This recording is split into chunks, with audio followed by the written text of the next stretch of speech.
रघुनाथ कीर्तनं तत्र तत्र गतमाश्चकाञ्जलिम् ॐ तपस्वाध्याय निरतं तपस्वी वाग्विदामरं नारदं परिवप्रच्छ वाल्मीकिमुनिपुङ्गवं मानिषाद प्रतिष्ठां तमकमहाशाश्वती समाः यत्क्रौञ्च वितनादेकमवधीः काममोहिता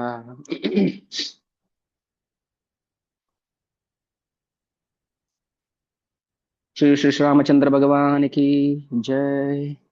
अनंत कोटि वैष्णव वृंद की जय। जगत गुरु शिल प्रभुपाद की जय।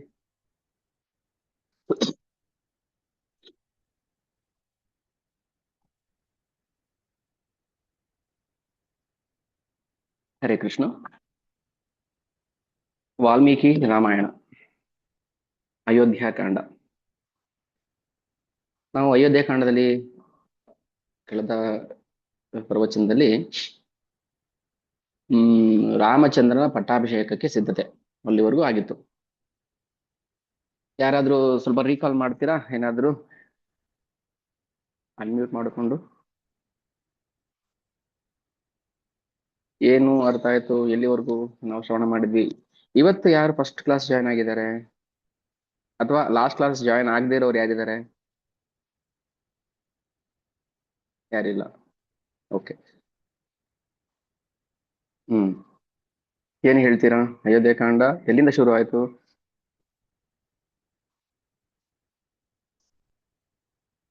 ರೀಕಾಲ್ ಮಾಡ್ತೀರಾ ಯಾರಾದ್ರು?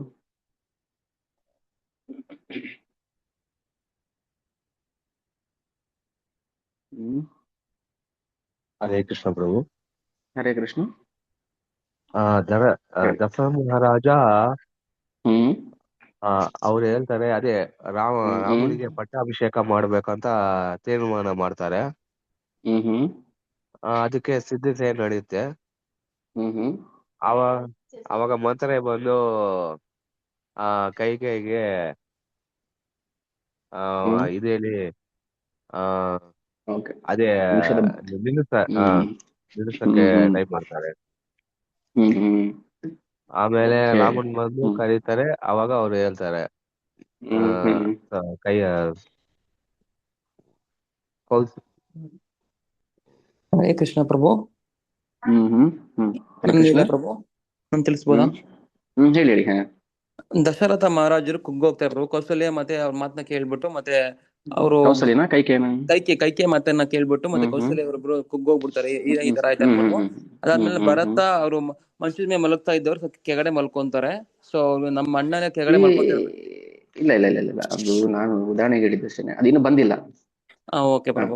ಅದಾದ್ಮೇಲೆ ಮಂತಾರೆ ಅವರು ಬಂದು ಇಲ್ಲಿ ಹಿಂಡಿದಾಗ ಕೆಟ್ಟ ಒಂದು ಪ್ರಭಾವ ಬೀಳ್ದಾಗ ದಶರಥ ಮಹಾರಾಜ ತುಂಬಾ ಕುಗ್ಗೋಗ್ತಾರೆ, ಕೆಳಗಡೆ ಬಿದ್ದೋಗ್ತಾರೆ, ತುಂಬಾ ಹೀನ ಪರಿಸ್ಥಿತಿಗೆ ಹೋಗ್ತಾರೆ ಅವರು. ಆಮೇಲೆ ಪ್ರಭುಗಳು ಶ್ರೀರಾಮರು ಇದಕ್ಕೆ ಹೋಗ್ತಾರೆ, ದಂಡಾರಣ್ಯ ಕಾರಣಕ್ಕೆ ಹೋಗ್ತಾರೆ. ಅದಾದ್ಮೇಲೆ ನೀವು ಓಕೆ ಓಕೆ ವೆರಿ ಗುಡ್. ಮತ್ತೇನಾದ್ರು ಯಾರಾದ್ರೂ ಹೇಳ್ತೀರಾ?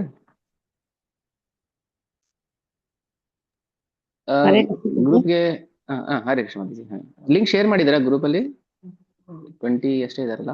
ಓಕೆ, ಮತ್ತೆ ಕಂಟಿನ್ಯೂ ಮಾಡಿ. ಹರೇ ಕೃಷ್ಣ. ಅದೇ ಮಂತರೆ ಬಂದು ಇವ್ರಿಗೆ ಕೈಕೆಗೆ ಹೇಳ್ತಾರೆ, ನಿನ್ ಮಗನ್ಗೆ ಅದೇ ರಾಮನ್ಗೆ ಪಟ್ಟಾಭಿಷೇಕ ಆಗ್ತಾ ಇದೆ, ರಾಮನ್ ಪಟ್ಟಾಭಿಷೇಕ ಆದ್ರೆ ನಿನ್ನ ಇದಾಗಿ ಕೀಳಾಗಿ ನೋಡ್ತಾರೆ ಎಲ್ಲಾರು.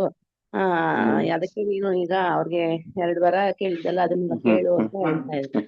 ಅವಾಗ ಕೈಕೆ ಕೇಳ್ತಾರೆ, ನನ್ ಮಗನ್ಗೆ ಪಟ್ಟಾಭಿಷೇಕ ಆಗ್ಬೇಕು, ಭರತನ್ಗೆ ಪಟ್ಟಾಭಿಷೇಕ ಆಗ್ಬೇಕು, ರಾಮಚಂದ್ರ ಅಡಿಗೆ ಹೋಗ್ಬೇಕು ಅಂತ. ಇದನ್ ಕೇಳಿ ದಶರಥ ಮೂರ್ಛೆ ಹೋಗ್ಬಿಡ್ತಾರೆ. ಹೌದು. ಅಷ್ಟೇ ಪ್ರಭು ನೀವು ಹೇಳಿದ್ದ. ಸೊ ಕೈಕೆ ಮತ್ತೆ ದಶರಥರ ವಾದ ವಿವಾದ ಆ ಸನ್ನಿವೇಶ. ಓಕೆ, ಈಗ ಫಸ್ಟ್ ಮಂತರೆ ಯಾರನ್ನ ನಿಂದನೆ ಮಾಡ್ತಾಳೆ? ಯಾರ ಬಗ್ಗೆ ಅಸೂಯೆ ಬರ್ಬೇಕು ಆತರ ಮಾತಾಡ್ತಾಳೆ? ಶ್ರೀರಾಮನ ಬಗ್ಗೆ ಪ್ರಭು. ರಾಮನ ಬಗ್ಗೆ. ಶ್ರೀರಾಮನ ಬಗ್ಗೆ ಇಲ್ಲ ಪ್ರಭು, ದಶರಥ ದಶರಥರ ಬಗ್ಗೆ. ದಶರಥರ ಬಗ್ಗೆ ಫಸ್ಟ್ ಗಂಡನ ಬಗ್ಗೆ ಅಸೂಯೆ ಬರ್ಬೇಕು, ಆಮೇಲೆ ಉಳಿದಿದ್ದೆಲ್ಲ. ಗಂಡನ ಬಗ್ಗೆ ಅಸೂಯೆ ಬಂದ್ರೆ ಉಳಿದಿದ್ದೆಲ್ಲ ತಾನಾಗಿ ಬಂದ್ಬಿಡುತ್ತೆ ಅಂತಂದ್ರೆ. ಸೊ ಗಂಡ ಏನ್ ಹೇಳ್ತಾಳೆ? ಕೈಕೆ ಮಂತ್ರೆ ಬಂದು ಕೈಕೆಗೆ, ನಿನ್ನ ಗಂಡ ಹಾವು, ಅವನು ನಿನ್ನ ಹತ್ರ ಚೆನ್ನಾಗಿದ್ದಂಗಿದ್ದಾನೆ, ಆದ್ರೆ ಕೌಸಲ್ಯ ಮಗನಿಗೆ ಒಳ್ಳೊಳಗೆ ಪಟ್ಟ ಕಟ್ತಾ ಇದ್ದಾನೆ ಅಂತ ವಿಷ ಹಾಕ್ಬಿಡ್ತಾಳೆ.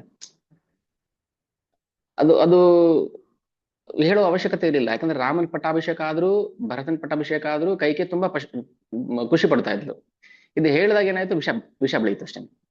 ನೋಡಿ, ಸನ್ನಿವೇಶ ಹಾಗೆ ಇದ್ದಿದ್ರೆ ಅದೇನು ಆಗ್ತಿರ್ಲಿಲ್ಲ, ಇನ್ನು ಖುಷಿ ಪಡ್ತಾ ಇದ್ದು. ನಾನು ರಾಮನ ಚಿಕ್ಕಮ್ಮ ಅನ್ನೋದಕ್ಕೆ ನನಗೆ ಹೆಮ್ಮೆ ಆಗ್ತದೆ ಅಂತ. ಬಟ್ ಯಾವಾಗ ಮಂತ್ರ ವಿಷ ಹಾಕಿದ್ಲೋ, ಹೌದಾ, ಹಾ ಇರ್ಬೋದು ಈ ತರ ಅನುಮಾನ, ದ್ವೇಷ ಶುರು ಆಗುತ್ತೆ. ಫಸ್ಟು ದಶರಥನ ಬಗ್ಗೆ ಬಂದು ಅಸೂಯೆ ಬರೋ ತರ ಮಾತಾಡಿದ್ಲು. ಓಕೆ, ಆಮೇಲೆ ಏನೆಲ್ಲ ವಿಷಯ ಹೇಳಿದ್ಲು ದಶರಥನ ಬಗ್ಗೆ ಅಸೂಯೆ ಬರೋದಕ್ಕೆ? ಒಂದ್ 2-3 ಪಾಯಿಂಟ್ಸ್ ಏನಾದ್ರು ಹೇಳ್ತೀರಾ? ಒಂದು ಪಾಯಿಂಟ್ ಇವಾಗ ನಾವು ಹೇಳಿದ್ವಲ್ಲ ಅದು. ಆಮೇಲೆ ಯಾಕೆ ಭರತನ ಅಶ್ವಪತಿ ಮನೆಗೆ ಬಿಟ್ಟಿದ್ದಾನೆ? ಹೇಳಿ ಬಿಡು. ಇನ್ನು ಒಂದು ವ್ಯಾಮೋಹ ಇರಬಾರ್ದು, ಅತಿಯಾದ ವ್ಯಾಮೋಹ ಇರಬಾರ್ದು. ಪ್ರಭು ನಾನು ಹೇಳ ಪ್ರಭು. ಹೇಳಿ. ಹಾ ಪ್ರಭು, ಅವರು ಚಿಕ್ಕಪ್ಪಂಗ ದೂರದ ಊರಿಗೆ ಅವರು ಸ್ವಾಗತ ಕೋರೋದಕ್ಕೆ ಹೋಗಿರೋದಿಲ್ಲ ಪ್ರಭು, ಏನು ವಿಷಯಕ್ಕೆ ಆಗಿರುತ್ತೆ ಅದು ಅವ್ರಿಗೆ ಹೊಟ್ಟೆ ಉರಿ ಇರುತ್ತೆ, ಅದೇ ಅಲ್ವಾ ಪ್ರಭು? ಓಕೆ ಅಲ್ಲ, ಓಕೆ. ಅವನ್ ಕೊಡಕ್ ಹೋಗಿರ್ಬೇಕಾಗಿರುತ್ತೆ, ಅದಕ್ಕೆ ಅವನ ಪದಕ್ಕೆ ಕೊಡಕ್ ಹೋಗಿರೋದ ದಶರಥ ಮಹಾರಾಜ ತಾಂಡಕ್ಕೆ ಅಂತ ನೀವ್ ಹೇಳಿದ್ರಿ ಪ್ರಭು. ಅದೇ ಕಾರಣ ದಶರಥ ಓಕೆ ಓಕೆ ಇದಾಜಿತು ಮತ್ತೆ ಜನಕ ಮಹಾರಾಜಕ್ಕೆ ಆಮಂತ್ರಣ ತಿಳಿಸಿರೋದಿಲ್ಲ. ಅದನ್ನ ಮಂತ್ರ ಏನ್ ಮಾಡ್ತಾಳೆ, ಯಾಕೆ ಗೊತ್ತಾ, ನಿನ್ನ ಅವ್ರಿಗೆ ಹೇಳಿಲ್ಲ, ನಿನ್ನ ಅಣ್ಣನಿಗೆ ಹೇಳಿಲ್ಲ ವಿಚಾರ. ಯಾಕಂದ್ರೆ ಭರತ ಅಲ್ಲಿದ್ದಾನೆ. ಈಗ ಹೇಳಿದ್ರೆ ಏನಾಗುತ್ತೆ, ಭರತನ್ ಕರ್ಕೊಂಡ್ ಬಂದ್ಬಿಡ್ತಾನೆ, ಆಗ ಇಲ್ಲಿರೋ ಸನ್ನಿವೇಶ ಎಲ್ಲ ಬದಲಾಗ್ಬಿಡುತ್ತೆ ಅಂತ ಹೇಳಿ ದಶರಥ ಏನ್ ಮಾಡಿದಾನೆ, ನಿನ್ನ ಮಗನ ಅಂದ್ರೆ ಭರತನ ಅಲ್ಲೇ ಬಿಟ್ಟಿದ್ದಾನೆ, ಅವನಿಗೆ ಅದಕ್ಕೆ ವಿಷಯ ತಿಳಿಸಿಲ್ಲ ಅಂತ ವಿಷ ಹಾಕ್ತಾಳೆ. ಏನು ಇರೋದಿಲ್ಲ, ಅದು ವಾಸ್ತವಾಂಶನೇ ಬೇರೆ. ನೋಡಿ, ಅದಕ್ಕೆ ಹೇಳ್ತಾ ಇದ್ದೀವಿ, ಯಾಕೆ ಇಂಥ ಜನಗಳ ಜೊತೆ ಹುಷಾರಾಗಿರ್ಬೇಕಂದ್ರೆ ವಾಸ್ತವ ಅದು ಬಿಟ್ಟಿದ್ರೆ ಹಾಗೆ ಇರ್ತಾ ಇತ್ತು, ಏನು ಆಗ್ತಿರ್ಲಿಲ್ಲ. ಆದ್ರೆ ಮಂತ್ರ ಬಂದು ಹೇಳ್ತಾಳೆ, ಅಲ್ಲಿ ಇಲ್ದಿರೋದನ್ನೆಲ್ಲ ಹುಟ್ಟಿಸ್ತಾಳೆ. ನೋಡ್ದ ದಶರಥ, ಅದಕ್ಕೆ ನಿನ್ ಮಗನ ಅಲ್ಲಿ ಬಿಟ್ಟಿದ್ದು, ಅದಕ್ಕೆಲ್ಲ ಬಿಟ್ಟಿದ್ದ ಅವನು. ಅವನಿಗೆ ಅಶ್ವಪತಿ, ಅವನಿಗೆ ಗಂಡು ಮಕ್ಕಳಿಲ್ಲ. ಓಕೆ, ಸೊ ಮದುವೆ ಮಾಡ್ಕೊಂಡು ಏನ್ ಮಾಡ್ತಾರೆ, ಭರತ ಇಲ್ಲಿರ್ತಾನೆ, ಶತ್ರುಘ್ನ ಅಲ್ಲಿರ್ತಾನೆ. ಹೇಗೆ ರಾಮ ಲಕ್ಷ್ಮಣನು ಹಾಗೆ, ಭರತನ್ ಬಿಟ್ಟು ಶತ್ರುಘ್ನ ಇರ್ತಿರ್ಲಿಲ್ಲ. ಸೊ ಹಾಗೆ ಅದಕ್ಕೋಸ್ಕರ ಅವನಲ್ಲಿ ಇಟ್ಟಿದ್ದ, ಅಂದ್ರೆ ಒಳ್ಳೆ ಉದ್ದೇಶಕ್ಕೋಸ್ಕರ ಇಟ್ಟಿದ್ದು. ಆದ್ರೆ ಮಂತ್ರ ಏನ್ ಮಾಡ್ತಾಳೆ, ವಿಷ ಹಾಕ್ತಾಳೆ. ದಶರಥನ ಮೇಲೆ ದ್ವೇಷ ಬರಬೇಕು ಅವಳಿಗೆ. ಆಯ್ತು, ಅದೊಂದಾಯ್ತು. ಆಮೇಲೆ ಸರಿ, ಓಕೆ. ಈಗ ಹೇಳಿ ಮತ್ತೆ. ಹಾ ಅದೇ ರಾಮನಿಗೆ ಪಟ್ಟಾಭಿಷೇಕ ಆದ್ರೆ ನೀನು ಕೌಸಲ್ಯ ದಾಸಿ ಆಗ್ತೀಯ, ಮತ್ತೆ ಭರತನು ರಾಮನ್ ದಾಸನಾಗ್ತಾನೆ ಅಂತ ಹೇಳಿ ಅವಳು ಓಕೆ. ಸೊ ಎಲ್ಲಾ ಆಂಗ್ಲ್ ಇಂದನು ಕರೆಕ್ಟ್. ಎಲ್ಲಾ ಆಂಗ್ಲ್ ಇಂದ ಏನ್ ಮಾಡ್ತಾರೆ, ಮಂತ್ರೆ ಕೈಕೆಗೆ ವಿಷ ತುಂಬಿ ತುಂಬಿ ತುಂಬಿ ಅವಳ ಮನಸ್ಥಿತಿ. ಮೊದ್ಲು ಏನ್ ಮಾಡ್ತಾಳೆ, ಕೈಕೇಯಿ ಮಂತ್ರಿಗೆ ಬೈತಾಳೆ, ಇಲ್ಲ ಗೂನ್ ಬೆನ್ನವರು ಕುರೂಪಿ, ನಿನ್ನಲ್ಲಿ ದೇಹ ಅಷ್ಟೇ ಕುರೂಪ ಅಲ್ಲ, ಮನಸ್ಸು ಕುರೂಪ ಇದೆ ಅಂತ ಬೈತಾಳೆ. ಯಾಕೆಂದ್ರೆ ರಾಮಚಂದ್ರನ್ ಬಗ್ಗೆ ಕೆಟ್ಟದಾಗ ಮಾತಾಡ್ತೀಯಾ, ದಶರಥನ ಬಗ್ಗೆ ಕೆಟ್ಟದಾಗ ಮಾತಾಡ್ತಾ ಇದೀಯಾ ಅಂತ. ಕ್ರಮೇಣ ಹೆಂಗೆ ಅದನ್ನ ವಿಷ ಹಾಕಿ ಹಾಕಿ ಹಾಕಿ ಕೈಕೇನೆ ಅಷ್ಟು ದ್ವೇಷ ಮಾಡೋ ತರ ಮಾಡ್ಬಿಡ್ತಾಳೆ. ಒಂದೇ ರಾತ್ರಿಲಿ, ಒಂದು ರಾತ್ರಿನೂ ಅಲ್ಲ, ಅದು ಒಂದು ಗಳಿಗೆಯಲ್ಲಿ ಅಷ್ಟು ಮಾಡ್ತಾಳೆ. ಅದು ಒಂದು ಗಳಿಗೆಯಲ್ಲಿ ಅಷ್ಟು ವಿಷ ಹಾಕ್ತಾಳೆ. ಈಗ ಹಾಲಿಗೆ ಮೊಸರು ಹಾಕಿದ್ರು ಅದು ಮೊಸರಾಗಕ್ಕೆ ಹಾಕಿದ್ರೆ ಮೊಸರಾಕ ಒಂದ್ ದಿನ ಬೇಕು, ಒಂದು ರಾತ್ರಿ ಎಲ್ಲ ಬೇಕು. ಆದ್ರೆ ಮನಸ್ಸಿಗೆ ವಿಷ ಹಾಕೋದಿಕ್ಕೆ ಒಂದೇ ಸೆಕೆಂಡ್ ಸಾಕು, ಒಂದು ಮಾತು ಸಾಕು. ಅದಕ್ಕೆ ಹೇಳೋದು, ಏನೇ ಆದ್ರೂ ನಾವು ಮೊದ್ಲು ಪರೀಕ್ಷೆ ಮಾಡ್ಬೇಕು, ಸರಿನಾ ತಪ್ಪಾ. ಯಾಕಂದ್ರೆ ದಶರಥನ ಉದ್ದೇಶ ಇವಳಿಗೆ ಹೆಂಗ್ ಅರ್ಥ ಆಯ್ತು, ಮಂತ್ರೆಗೆ ಹೆಂಡತಿಗೆ ಗೊತ್ತಿಲ್ದಿರೋ ಅಂತದ್ದು ದಶರಥನ ಬಗ್ಗೆ ಮಂತ್ರಿಗೆ ಹೆಂಗ್ ಅರ್ಥ ಆಯ್ತು? ಅದಕ್ಕೋಸ್ಕರ ಕಳಿಸಿದ್ದು, ಅದಕ್ಕೋಸ್ಕರ ಹೆಂಗ್ ಮಾಡ್ದ, ನಿನ್ನ ಹತ್ರ ಸುಮ್ಮನೆ ನಾಟಕ ಮಾಡ್ತಿದ್ದಾನೆ, ಇವೆಲ್ಲ ಯಾಕೆ ಹೇಳ್ಬೇಕಿತ್ತು ಅಂತ ವಿಚಾರ ಬಂದಾಗ ನೋಡಿ, ಇದೆಲ್ಲ ದೈವಚೋದಿತಂ, ಭಗವಂತನ ಇಚ್ಛೆ ಪ್ರಕಾರ ಆಗ್ತಾ ಇದೆ ಅಷ್ಟೇನೆ. ನಾವ್ ಯಾಕೆ ಏನು ಕೇಳೋ ಅರ್ಹತೆ ನಮಗಿಲ್ಲ. ಬಟ್ ವಾಸ್ತವಾಂಶ ಏನಿದೆ ಅದನ್ನ ಅರ್ಥ ಮಾಡ್ಕೋಬೇಕು. ಸೊ ಈಗ ಕೈಕೆ ದಶರಥನ ನೋವಿಸ್ತಾಳೆ, ವಿಲಾಪ ಮಾಡ್ತಾನೆ. ಕೈಕೆ ಕಾಲಿಗೆ ಬಿದ್ದು ಕೇಳ್ತಾನೆ, ಏನ್ ಹೇಳ್ತಾ ಮೀಟ್ ಮಾಡ್ಕೊಳ್ಳಿ.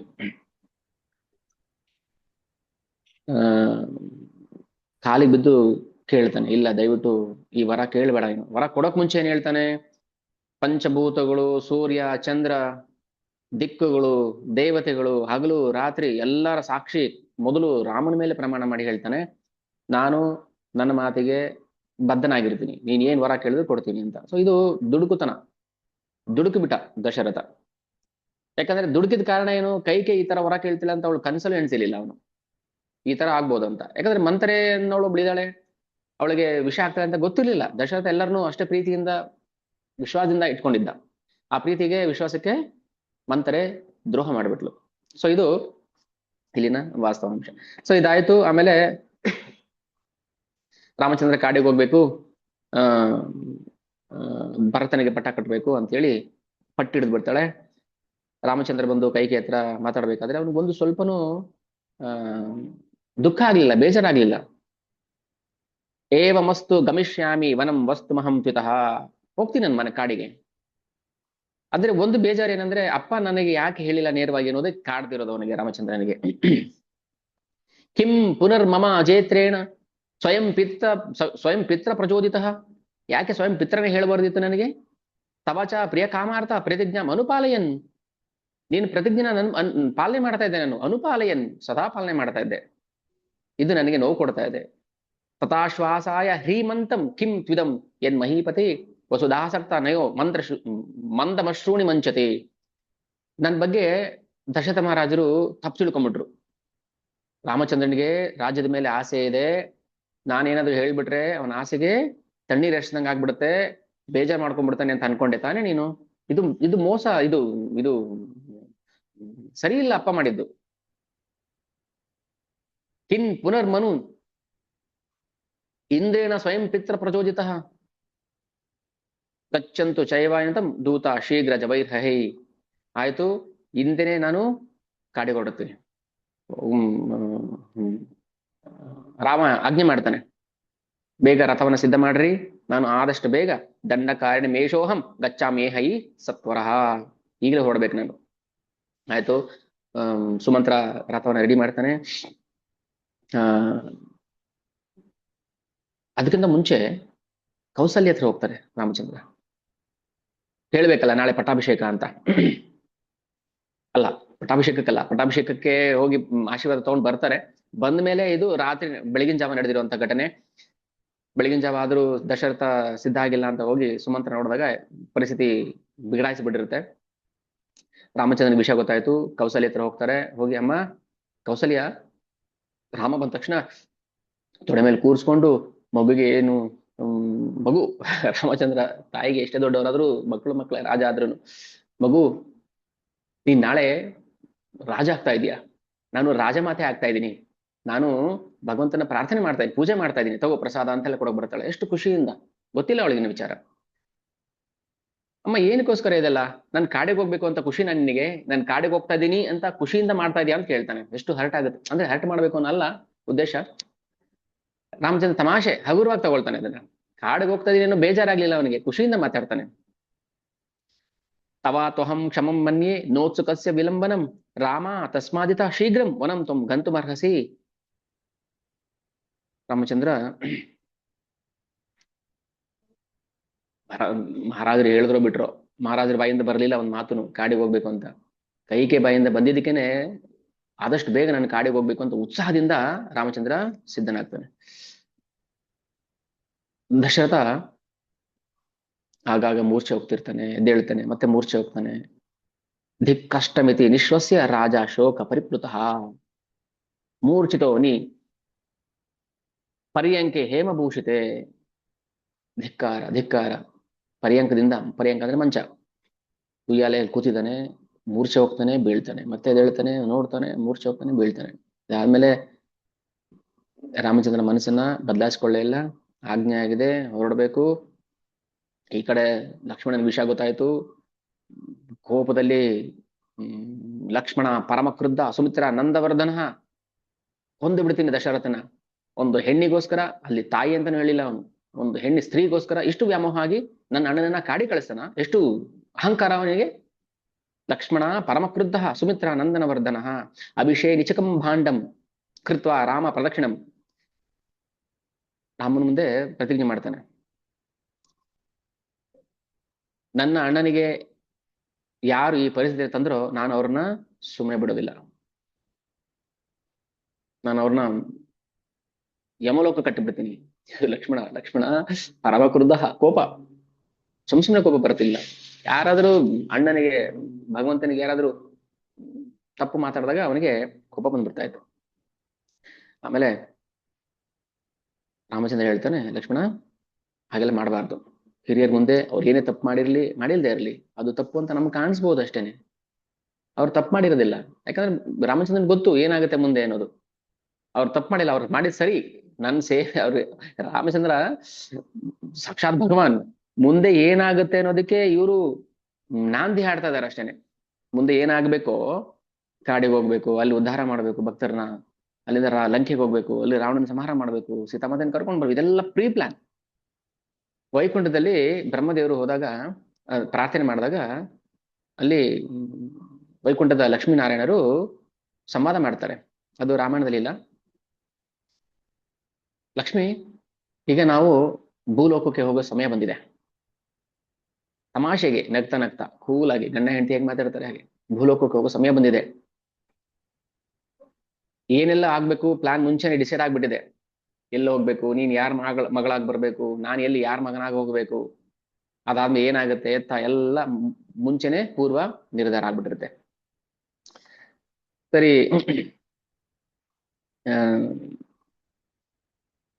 ನಿರ್ಧಾರ ಆಯ್ತು. ಇಲ್ಲಿ ಕೌಸಲ್ಯ ಮತ್ತೆ ರಾಮಚಂದ್ರನ ಒಂದೆರಡು ಮಾತುಗಳು ನಾವು ಕೇಳೋಣ. ಯಾಕಂದ್ರೆ ಅದು ಬೇಕಲ್ಲ. ಕೌಸಲ್ಯ ಎಷ್ಟು ಪ್ರೀತಿಯಿಂದ ರಾಮಚಂದ್ರನ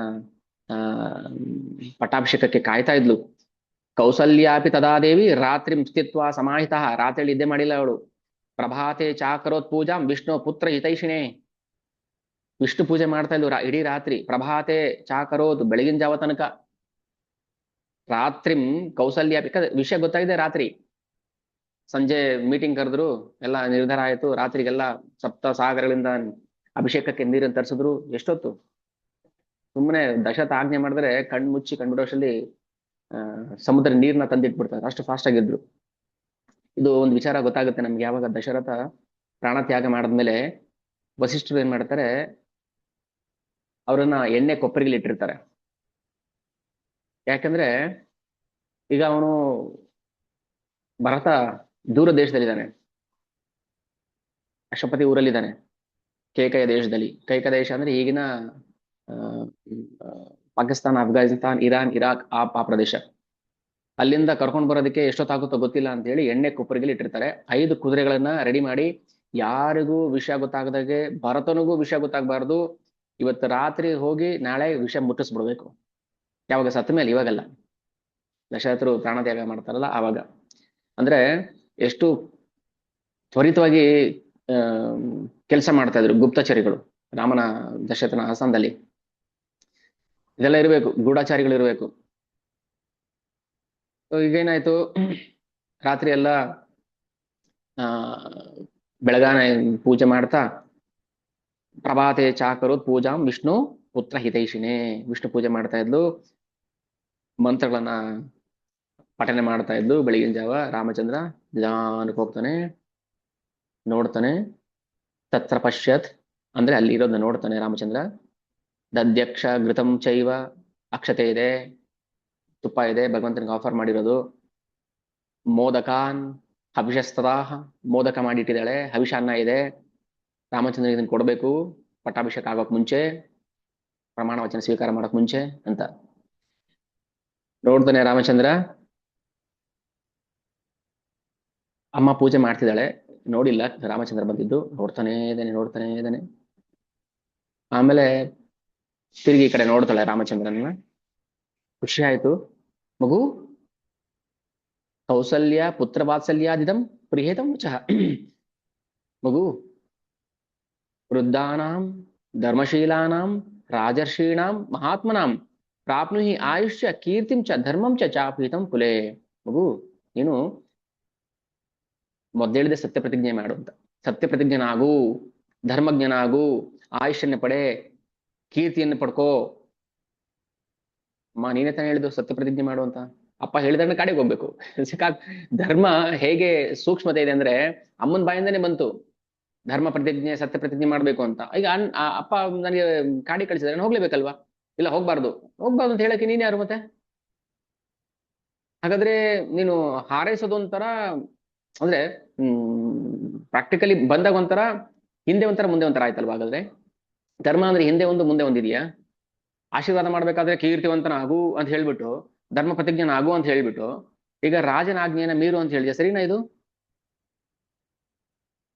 ಧರ್ಮದ ಸೂಕ್ಷ್ಮತೆ ನಮ್ಗೆ ಅರ್ಥ ಆಗೋದಿಲ್ಲ. ರಾಮಾಯಣ ಓದಿದಾಗ ನಮ್ಗೆ ಗೊತ್ತಾಗುತ್ತೆ ಧರ್ಮ ಎಷ್ಟು ಸೂಕ್ಷ್ಮ, ಅದು ನಮ್ಗೆ ನೇರವಾಗಿ ಗೋಚರ ಆಗೋದಿಲ್ಲ. ಧರ್ಮ ಅಧರ್ಮ ತರ ಕಾಣಿಸುತ್ತೆ, ಅಧರ್ಮ ಧರ್ಮ ತರ ಕಾಣಿಸುತ್ತೆ. ಹೇಳ್ತಾನೆ ಓಕೆ, ಕೈಕೆ ಹೇಳ್ತಾಳೆ, ನೀನು ಧರ್ಮಿಷ್ಠನಾಗು, ಕೀರ್ತಿವಂತನಾಗು. ಆಮೇಲೆ ಹೇಳ್ತಾರೆ ನೀನು ಪ್ರಜೆಗಳನ್ನ ಹೇಗೆ ಕಾಪಾಡ್ತೀಯ ಅನ್ನೋದ್ರ ಮೇಲೆ ನಿನ್ನ ಕೀರ್ತಿ ಯಶಸ್ಸು ನಿಂತಿದೆ. ಯಾಕಂದ್ರೆ ನೀನ್ ರಾಜ, ಮುಂದೆ ರಾಜ ಆಗೋನು, ಗೊತ್ತಿಲ್ಲ ಅವಳಿಗೆ ಕಾಡಿಗೆ ಹೋಗ್ಬೇಕು ಅಂತ. ಇಷ್ಟೆಲ್ಲ ಆದ್ಮೇಲೆ ರಾಮಚಂದ್ರ ಮ್ಯೂಟ್ ಮಾಡ್ಕೊಳ್ಳಿ, ನಗ್ತಾ ನಗ್ತಾ ಹೇಳ್ತಾನೆ, ಮ್ಯೂಟ್ ಮಾಡಿ ಇಲ್ಲ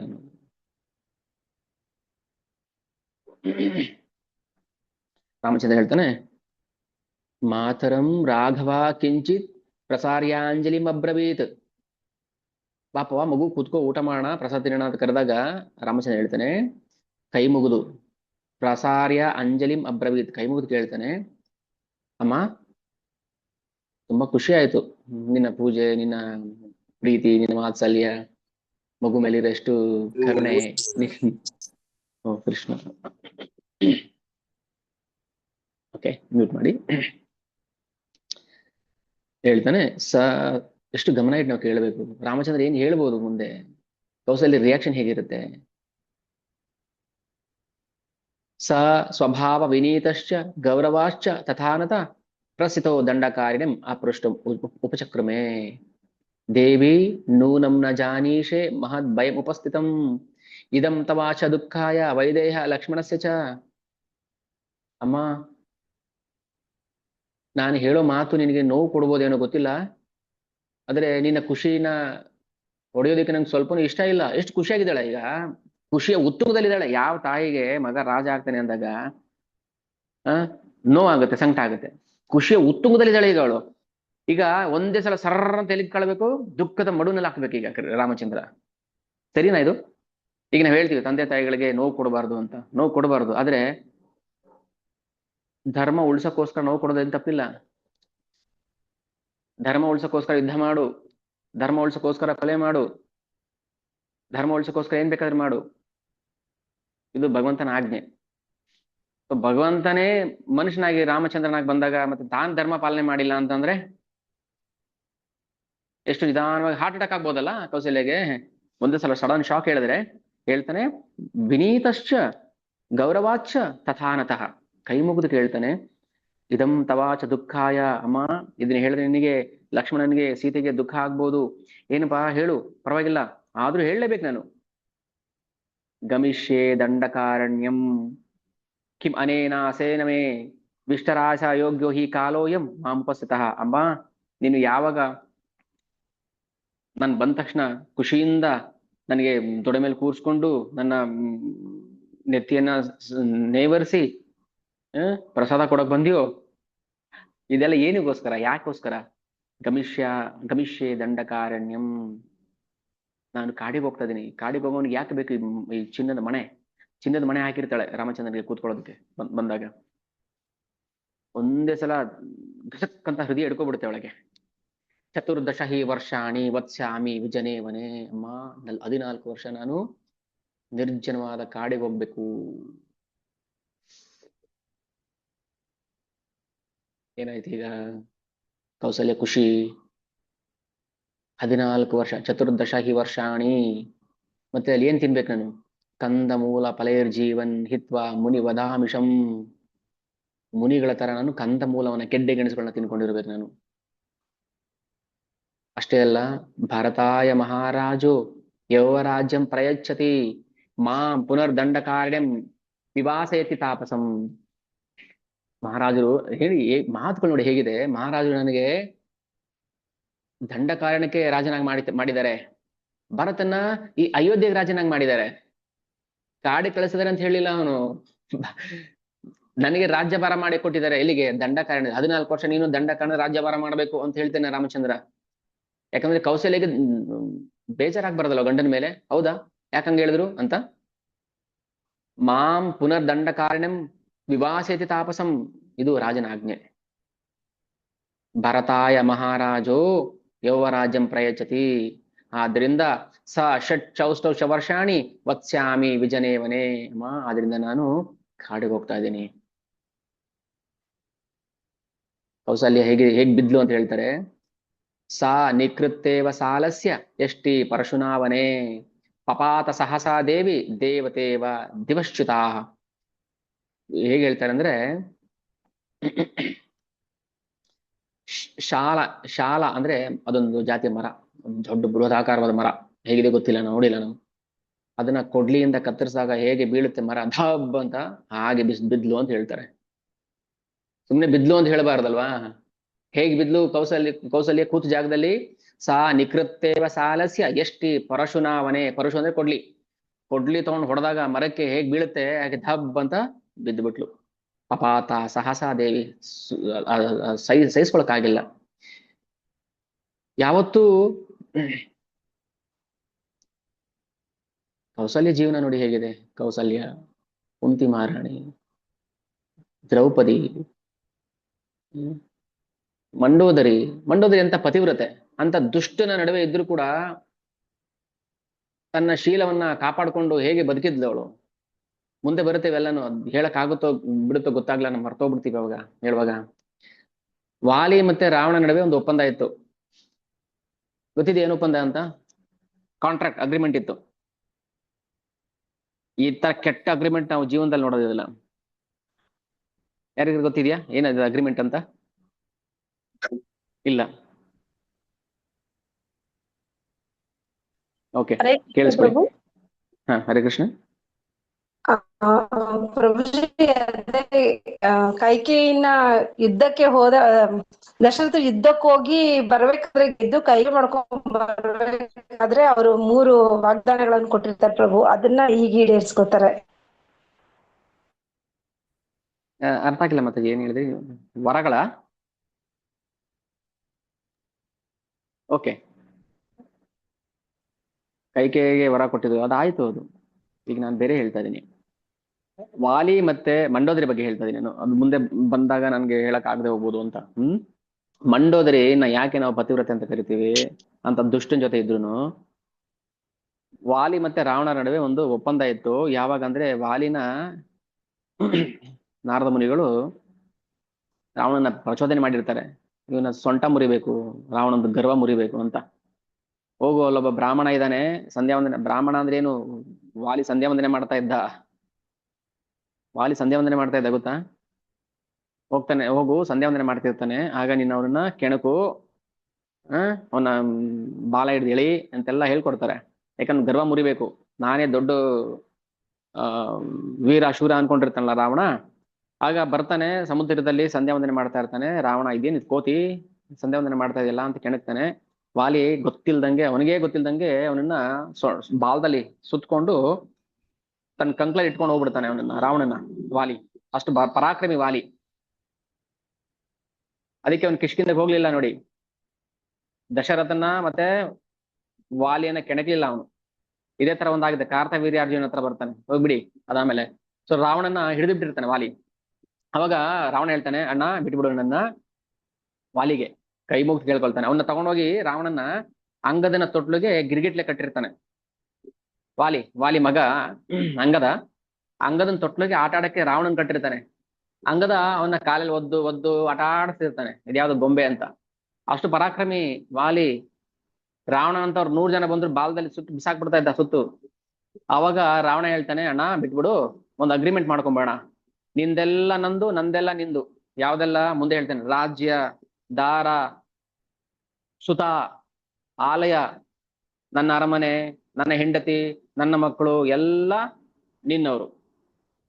ಇದು ಕೆಟ್ಟ ಅಗ್ರಿಮೆಂಟ್. ಜಗತ್ತಲ್ಲಿ ಇದುವರೆಗೆ ಈ ತರ ಅಗ್ರಿಮೆಂಟ್ ನಾವೆಲ್ಲೂ ಕೇಳಿಲ್ಲ, ನೋಡಿಲ್ಲ. ರಾವಣಂದೆಲ್ಲ ವಾಲಿದಂತೆ. ನಿಂದೆಲ್ಲ ನಂದು ಅಂತ ಹೇಳಿಲ್ಲ ಅವನು. ಹೇಳಿದ್ರೆ ಮತ್ತೆ ಬಾಲ್ದ ಸುಟ್ಟು ಬಿಸಾಕ್ಬಿಡ್ತಾನೆ. ನಂದೆಲ್ಲ ನಿಂದು ಅಂದ್ರೆ ಮಂಡೋದ್ರಿನೂ ಕೂಡ ನಿನ್ನೆವಳೆ, ನೀನ್ ಬೇಕಾದ್ರೆ ಅವಳನ್ನ ಭೋಗಿಸ್ಬೋದು. ಇದು ಅಗ್ರಿಮೆಂಟ್ ರಾವಣಂದು. ಆದ್ರೆ ಇವನಿಗೇನು, ದೇಶದಲ್ಲಿ ಪ್ರಪಂಚದಲ್ಲಿ ಇರೋ ಎಲ್ಲಾ ಸ್ತ್ರೀಯರನ್ನ ತಗೊಂಬಂದು ತನ್ನ ಅಂತಃಪುರದಲ್ಲಿ ಇಟ್ಕೊಂಡಿರ್ತಾನೆ. ಇಂಥ ಕೆಟ್ಟ ಅಗ್ರಿಮೆಂಟ್ ಅಲ್ಲೂ ಕೂಡ ಮಂಡೋದರಿ ಪತಿವ್ರತೆಯಾಗಿ ಹೇಗೆ ಬದುಕಿದ್ಲು? ಗಂಡ ದುಷ್ಟ, ಎಲ್ಲ ಅನಾಚಾರ ಮಾಡ್ತಿದ್ದಾನೆ, ಆದ್ರೂ ಪತ್ನಿ ತನ್ನ ಶೀಲವನ್ನ ಕಾಪಾಡ್ಕೊಂಡಿದ್ದಾಳೆ. ಅದಕ್ಕೆ ಮಂಡೋದರಿಯನ್ನ ಭಗವಂತ ಆಶೀರ್ವಾದ ಮಾಡ್ತಾನೆ, ತನ್ನ ಚತುರ್ಭುಜ ರೂಪವನ್ನು ದರ್ಶನ ಮಾಡ್ತಾನೆ. ಸೊ ಇಂಥ ಪತಿವ್ರತೆ ಕೌಸಲಿ ಕಾಡಿಗೆ ಹೋಗ್ಬೇಕು ಅಂತ ತೀರ್ಮಾನ ಆದಾಗ ಏನಕ್ಕೆ ಬಂತು ಇದು? ಪಪಾತ ಸಹಸ ದೇವಿ ದೇವತೇವ ದಿವಶ್ರುತ, ದುಃಖವನ್ನ ಭೋಗಿಸಲು ಯೋಗ್ಯಳಲ್ಲದ ಅಂತ ಅರ್ಥ. ಕೌಸಲ್ಯ ದುಃಖವನ್ನ ಭೋಗಿಸಕ್ಕೆ ಯೋಗ್ಯಳಲ್ಲ, ಆದ್ರೂ ಕೂಡ ಕೌಸಲ್ಯ ಪ್ರತಿ ಹೆಜ್ಜೆ ಹೆಜ್ಜೆಗೂ ದುಃಖವನ್ನೇ ಅನುಭವಿಸ್ಕೊಂಡು ಬಂದು, ಈ ಕಡೆ ಗಂಡನಿಂದ ಸುಖ ಇಲ್ಲ, ಈ ಕಡೆ ಮಕ್ಕಳು ಗುರುಕುಲಕ್ಕೆ ಹೋಗಿದ್ರು, ಮಕ್ಕಳನ್ನ ಬಿಟ್ಟಿದ್ಲು, ಗುರುಕುಲದಿಂದ ಬಂದ್ರು, ಬಂದಾಗಲೇ ವಿಷಮತಿರು ಕರ್ಕೊಂಡು ಹೋದ್ರು, ಮತ್ತೆ ಬಂದ್ರು, ಅಷ್ಟರಲ್ಲಿ ಏನೆಲ್ಲ ಆಯ್ತು. ಮಕ್ಕಳ ಜೊತೆ ಇರ್ಬೇಕು ಅನ್ನೋ ಭಾಗ್ಯನೇ ಕೇಳ್ಕೊಂಡ್ ಬಂದಿಲ್ಲ ಅವಳು. ಬಿದ್ಲು, ಮತ್ತೆ ಎದ್ದೇಳ್ತಾಳೆ, ಎದ್ದು ಸಮಾಧಾನ ಮಾಡಿಕೊಂಡು ಹೇಳ್ತಾಳೆ, ಯದಿ ಪುತ್ರನ ಜಾಯೇತ ಮಮ ಶೋಕಾಯ ರಾಘವ. ಅಪ್ಪ ಮಗು, ಇದ್ರ ಬದಲು ನನಗೆ ಮಕ್ಕಳೇ ಇಲ್ದಿದ್ರೆ ಎಷ್ಟು ಚೆನ್ನಾಗಿರ್ತಾ ಇತ್ತು. ಯದಿ ಪುತ್ರನ ಜಾಯೇತ, ಒಂದ್ ವೇಳೆ ಮಕ್ಕಳೇ ಹುಟ್ಟಿರ್ಲಿಲ್ಲ ಅಂದಿದ್ರೆ ಮಮ ಶೋಕಾಯ ರಾಘವ, ನನ್ಗೆ ಇಷ್ಟು ಶೋಕ ಇರ್ತಿರ್ಲಿಲ್ಲ. ಮಕ್ಳಿದ್ದವ್ರಿಗೆ ಒಂದೇ ಚಿಂತೆ, ಏನು ಮಕ್ಳಿಲ್ಲ ಅಂತ ಅಷ್ಟೇ. ಮಕ್ಳಿದ್ರೆ ನೂರಾರು ಚಿಂತೆ, ಏನ್ ಮಾಡ್ತಾರೋ, ಏನ್ ಬಿಡ್ತಾರೋ, ಎಲ್ಲಿ ನನ್ ಕೆಟ್ಟ ಹೆಸರು ತರ್ತಾರೋ, ಎಲ್ಲಿ ಹಾಳು ಮಾಡ್ತಾರೋ ಮರ್ಯಾದೆ, ಎಲ್ಲಿ ಕುಲವ ನಾಶ ಮಾಡ್ತಾರೋ. ನಸ್ಮ ದುಃಖ ಮತೋ ಭೂಯ ಪಶ್ಯೇಂ ಅಹಂ ಅಪ್ರಜಾ. ಅಪ್ರಜಾ ಅಂದ್ರೆ ಮಕ್ಕಳಿಲ್ಲದವಳು ಅಂತ, ಬಂಜೆ ಬಂಜೆ ಬಂಜೆ ಅನ್ನೋರು ಅಷ್ಟೇ. ಆದ್ರೆ ಆ ದುಃಖವನ್ನು ಸಹಿಸ್ಕೋಬೋದಿತ್ತು ನಾನು, ಈ ದುಃಖ ನಾನು ಸಹಿಸ್ಕೊಳಕ್ ಆಗ್ತಾ ಇಲ್ಲ. ಏಕ ಏವ ಹಿ ವಂದ್ಯಾಯ ಶೋಕೋ ಭವತಿ ಮಾನಸ, ನಾ ಅದೃಷ್ಟ ಪೂರ್ವಂ ಕಲ್ಯಾಣಂ ಸುಖಂ ವಾ ಪತಿ ಪೌರುಷೇ. ರಾಮಚಂದ್ರ, ನೀನು ಕಾಡಿಗೆ ಹೋದ್ರೆ ನಾನು ಯಾವ ಸುಖವನ್ನೂ ಕಾಣೋದಿಲ್ಲ, ನಾನು ಬದುಕಿದ್ರು ಕೂಡ ನಾನು ಸತ್ ಹಾಗೆ. ಅವಾಗ ಏನಾಗುತ್ತೆ, ಸವತಿ ಕೈಕೆ ನನ್ನನ್ನ ನಿಂದನೆ ಮಾಡ್ತಾಳೆ. ಸಾ ಬಹೂನಿ ಅಮೋನೋಜ್ಞಾನಿ ವಾಕ್ಯಾನಿ ಹೃದಯಚ್ಚಿದಾಂ ಅಹಂ ಶ್ರೋಷೆ ಸಪತ್ನಿ ನಾಮ ವರ್ಣಾಂ ಪರಾಸತಿ. ಸಪತ್ನಿ ಅಂದ್ರೆ ಸವತಿ ಕೈಕೆ. ಆಗ ನನಗೆ ದುಃಖದ ಮಾತುಗಳು ಆಡ್ತಾಳೆ. ಅಥೋ ದುಃಖತರಂ ಕಿಮ್ನು ಪ್ರಮಾದಾನಂ ಭವಿಷ್ಯತಿ. ಇಂಥ ದುಃಖವನ್ನು ಸಹಿಸ್ಕೊಂಡು ನಾನು ಯಾಕಿರ್ಲಿ ರಾಮಚಂದ್ರ, ನಾನು ಸತ್ತೋಗ್ತೀನಿ. ಕಿಂ ಪುನಃ ಪ್ರೋಷಿತೆ ತಾತ ಧ್ರುವಂ ಮರಣಮೇವ ಹಿ. ತಾಯಿ ಸತ್ತು ಹೋಗ್ತಾಳೆ ಅಂದಾಗಲೂ ಕೂಡ ರಾಮಚಂದ್ರ, ಹೌದಮ್ಮ ನೀನ್ ಸಾಯಬಾರ್ದು, ಹಾಗೆ ನಾನು ಕಾಡಿಗೆ ಹೋಗೋದಿಲ್ಲ ಅಂತ ಹೇಳಿಲ್ಲ ಅವನು. ಯಾವ್ದು ಮುಖ್ಯ ಆಯ್ತು? ರಾಮಚಂದ್ರನ್ ಏನ್ ಮುಖ್ಯ ಆಯ್ತು? ನಾನು ಸತ್ತೋಗ್ತೀನಿ ಅಂತ ಹೇಳ್ತಾಳೆ ಅಂದ್ರೆ ದಾಷ್ಟ ಮಾಡಿಲ್ಲ, ಸತ್ರ ಸಾಯಿ ಅಂತ ಹೇಳಿ ಹೋಗ್ಲಿಲ್ಲ. ಹಂಗೆ ಹೇಳ್ದಾಗ್ಲೂ ಕೂಡ ರಾಮಚಂದ್ರನ ಮನಸ್ಸು ಕರಗಿ ಉಳ್ಕೊಳ್ಳಿಲ್ಲ ಅವನು. ಆ ಜಾಗದಲ್ಲಿ ನಾವಿದ್ರೆ ಏನ್ ಮಾಡ್ತಿದ್ವಿ? ದಶರಥ ಏನ್ ಮಾಡಿದ್ರು ಹೋಗ್ಲಿ, ಅವಳು ಹಂಗೆ ಹೇಳಿದ್ಲಲ್ವಾ ಕೈಕೆ, ನೀವು ನನಗೆ ವರ ಕೊಟ್ಟಿಲ್ಲ, ನಾನು ಸತ್ತೋಗ್ತೀನಿ. ಹೌದಾ, ಸಾಯ್ಬೇಡ, ಏನ್ ಮಾಡ್ಬೇಕು ಹೇಳು ಅಂತ ಕೇಳ್ತಾನೆ ದಶರಥ. ರಾಮಚಂದ್ರ ಮಾಡಿದ್ರ ಆತರ?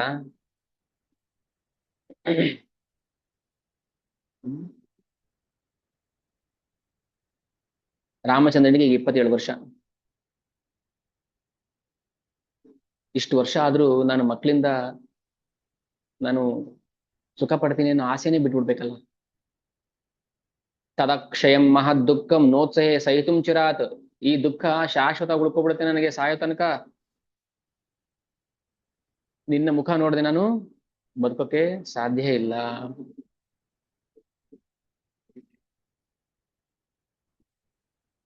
ಹಾಗೇನಾಯ್ತು ಅವಳಿಗೆ ಕೈಕೆಗೆ, ಅವಳು ಯಾರನ್ನ ಪೂಜೆ ಮಾಡ್ತಾ ಇದ್ದೋ ಅವ್ರ ಮೇಲೆ ಕೋಪ ಬಂತು.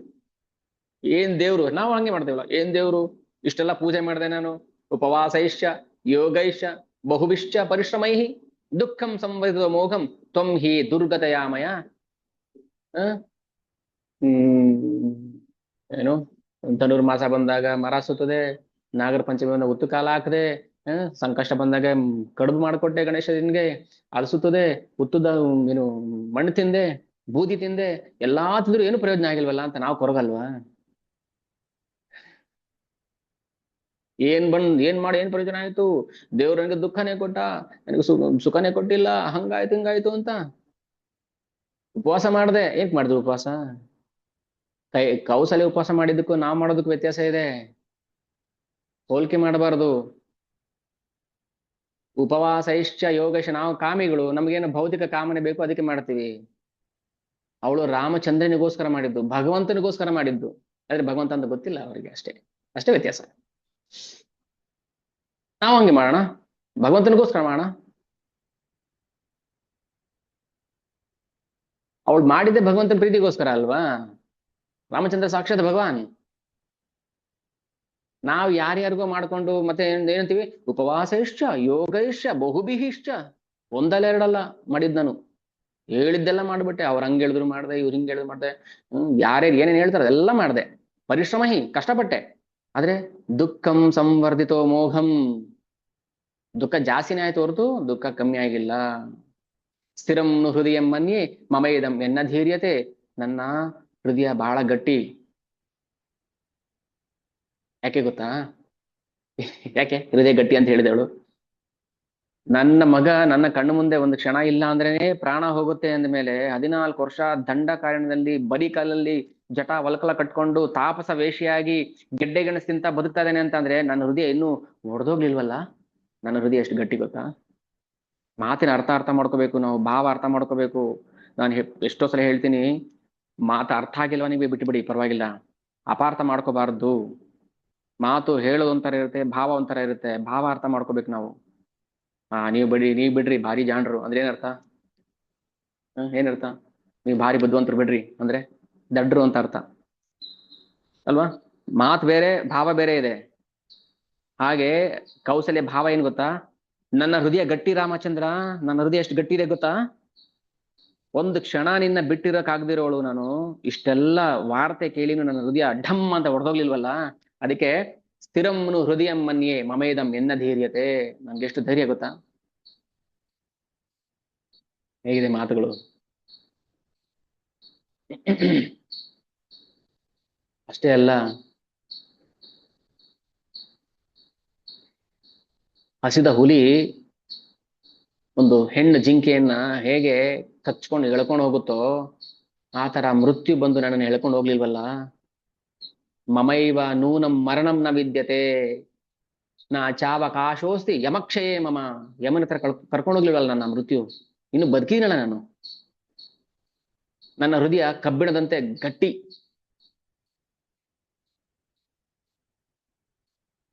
ಹೇಗಿದೆ ನೋಡಿ, ಎಷ್ಟು ಗಟ್ಟಿಗಿತ್ತಿ, ಎಷ್ಟು ನೋವು ತಿಂದಿರ್ಬೋದು ಅಂತ ಅರ್ಥ ಮಾಡ್ಕೋಬೇಕು ನಾವು. ಗಟ್ಟಿಗಿತ್ತಿ ಅಂದ್ರೆ ಸ್ಟ್ರಾಂಗ್ ಮೈಂಡೆಡ್ ಅಂತ ಅಲ್ಲ, ಎಷ್ಟು ನೋವು ತಿಂದಿದ್ದಾಳೆ ಕೌಸಲ್ಯ ಅಂತ ಅರ್ಥ ಮಾಡ್ಕೋಬೇಕು. ಇದೇ ತರ ಮಾತುಗಳು ಗೋಪಿರು ಹೇಳ್ತಾರೆ ಕೃಷ್ಣನಿಗೆ.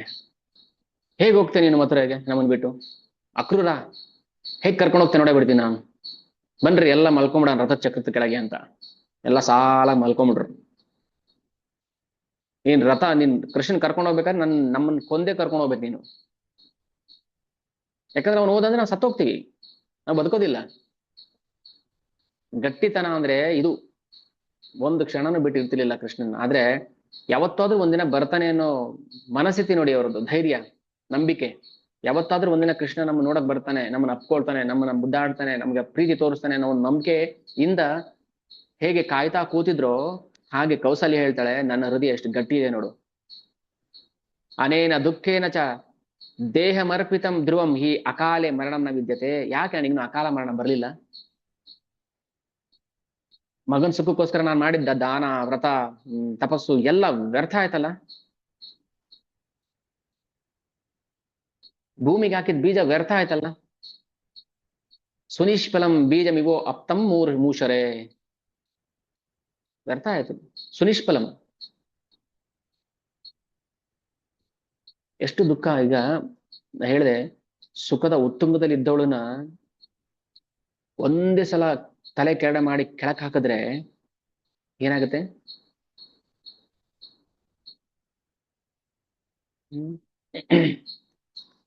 ಮಗು, ನಾನು ನಿನ್ ಜೊತೆ ಬಂದ್ಬಿಡ್ತೀನಿ ಕಾಡಿಗೆ. ಅನುವ್ರಜಿಷ್ಯಾಮಿ ವನಂ ತ್ವಯೈವ ಗೋ. ಅನುವ್ರಜಿಷ್ಯಾಮಿ ಅಂದ್ರೆ ನಾನಿನ್ನ ಫಾಲೋ ಮಾಡ್ತೀನಿ, ನಾನು ನಿನ್ ಜೊತೆ ಬರ್ತೀನಿ. ಹೇಗೆ ಕರು ಇರೋದಿಲ್ವಾ ಅಮ್ಮನ ಜೊತೆ? ಗೋಹು ಸುದುರ್ಬಲ,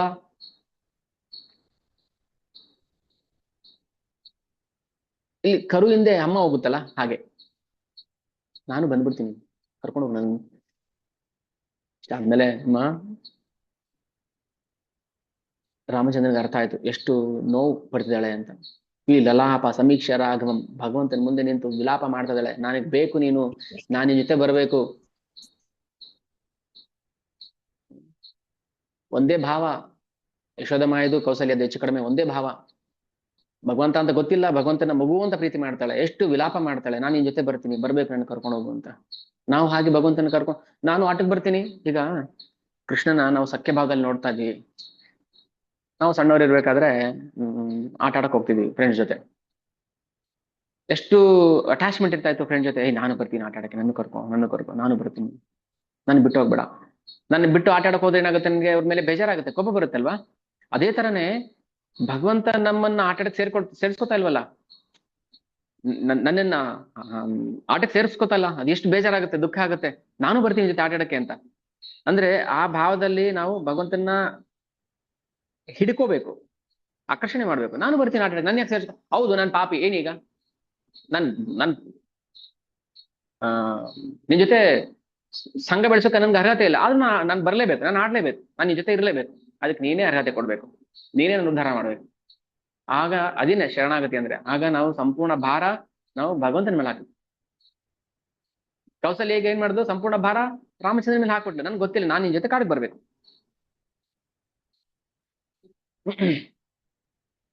ಈಗ ಹೇಳ್ತಾನೆ,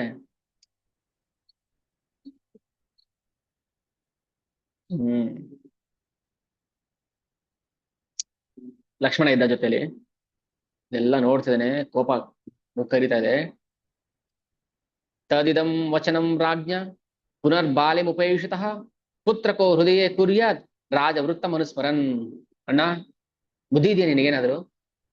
ಅವನು ಯಾರೋ ಮುದುಕ ಹೆಣ್ಣಿನ ಸಹವಾಸಕ್ಕೆ ಬಿದ್ದು ಕಾಮದ ಆಸೆಯಿಂದ ಕಾಡಿಗೆ ಹೋಗು ಅಂದ್ಬಿಟ್ಟ, ನೀನ್ ಹೊರಟ್ಬಿಡ್ತೀಯಾ? ಹೇಗಿದೆ ನೋಡಿ ಮಾತುಗಳು. ವೃದ್ಧಾಪ ಅವನಿಗೆ ಅಪ್ಪನ ಬಗ್ಗೆ ಹೇಳ್ತಾ ಇದ್ದಾನೆ, ವಿವೇಕ ಶೂನ್ಯ, ಅವನಿಗೆ ಬುದ್ಧಿ ಇಲ್ಲ ಅವನಿಗೆ. ತದಿದಂ ವಚನಂ ರಾಜ್ಞ ಪುನರ್ ಬಾಲಿಂ ಉಪೇಕ್ಷಿತಃ, ಬಾಲ ಬುದ್ಧಿ, ವಯಸ್ಸಾಗಿದೆ ಅಷ್ಟೇ, 60,000 ವರ್ಷ ಆಗಿದೆ, ಅವನಿಗೆ ಬಾಲ ಬುದ್ಧಿ ಇದೆ ಅಂತ ಹೇಳ್ತಾನೆ. ಯಾರಿಗೆ? ದಶರಥನಿಗೆ. ಲಕ್ಷ್ಮಣ ಬಿಟ್ಬಿಡು ನೀನ್, ಅವ್ರ ಮಾತು ಕೇರ್ಲೆಸ್ ಮಾಡು. ಹಂಗ್ ಮಾಡಕ್ಕಾಗುತ್ತಾ? ಒಂದ್ಸಲ ರಾಮನನ್ನ ಕಾಡಿಂದ ಕರ್ಕೊಂಡ್ ಹೋಗ್ತಾರೆ, ಚಿತ್ರಕೂಟಕ್ಕೆ ಹೋಗ್ತಾರೆ. ಯಾರೆಲ್ಲ? ಸುಮಂತ್ರ, ವಸಿಷ್ಠ, ತಾಯಂದ್ರು, ವಾಮದೇವ, ಜಾಬಾಲಿ. ರಾಮಚಂದ್ರ ಬಾಪ ಕಾಡಿಗೆ ಹೋಗ್ಬೇಡ. ರಾಮಚಂದ್ರ ಚಿತ್ರಕೂಟದಲ್ಲಿದ್ದಾಗ ತಂದೆ ತೀರ್ಕೊಂಡಿದ್ದು ವಿಷಯ ಗೊತ್ತಾಗುತ್ತೆ. ಜಾಬಾಲಿ ಹೇಳ್ತಾರೆ, ಇದೆಲ್ಲ ಮುಂದೆ ಬರುತ್ತೆ ಅರಣ್ಯಕಾಂಡದಲ್ಲಿ, ಮುಂಚೆನೆ ಹೇಳ್ಬಿಡ್ತೀನಿ ನಾನು. ಜಾಬಾಲಿ ಹೇಳ್ತಾರೆ, ರಾಮಚಂದ್ರ ಪಿತೃವಾಕ್ಯ ಪರಿಪಾಲನೆ ಮಾಡ್ಬೇಕು ಸರಿ, ಈಗ ನಿನ್ ಪಿತೃಗಳೇ ಇಲ್ವಲ್ಲ, ಅಪ್ಪನೇ ಇಲ್ವಲ್ಲ, ಈಗೇನ್ ಪರಿಪಾಲನೆ ಮಾಡ್ತೀಯ ನೀನು?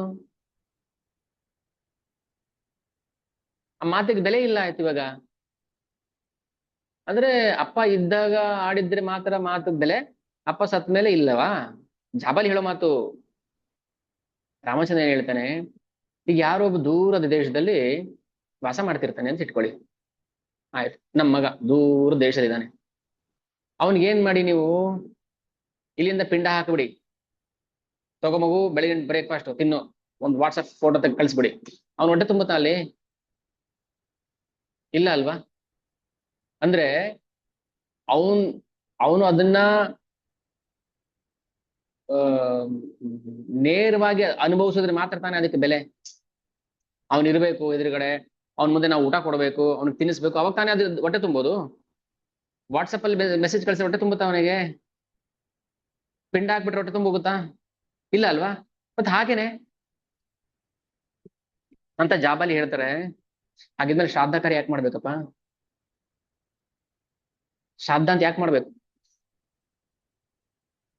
ಪಿತೃಗಳು ಸತ್ತ ಮಾತ್ರಕ್ಕೆ ಅವರು ನಮ್ ಜೊತೆ ಇಲ್ಲ ಅಂತ ಅಲ್ಲ, ಪಿತೃಲೋಕದಲ್ಲಿ ಇರ್ತಾರೆ, ಅಥವಾ ಇನ್ಯಾವುದೋ ಒಂದು ರೂಪದಲ್ಲಿ ಇರ್ತಾರೆ. ಅವರಿಗೆ ನಾವು ಆ ಬೆಲೆಯನ್ನು ಕೊಡ್ಬೇಕು, ಆ ಮೌಲ್ಯವನ್ನು ತಿಳಿಸ್ಬೇಕು, ನಾವು ಅವರಿಗೆ ಅದನ್ನ ಅರ್ಪಣೆ ಮಾಡ್ಬೇಕು. ನನ್ನ ತಂದೆ ಜೀವಂತವಾಗಿದ್ದಾರೋ ಇಲ್ವೋ, ಅವ್ರ ಮಾತು ಜೀವಂತವಾಗಿದೆ ಅಲ್ವಾ? ನನ್ನ ತಂದೆ ಮುಂದೆನೆ ಇರ್ಬೇಕು ಅಂತ ಏನಿಲ್ಲ ಅಲ್ವಾ?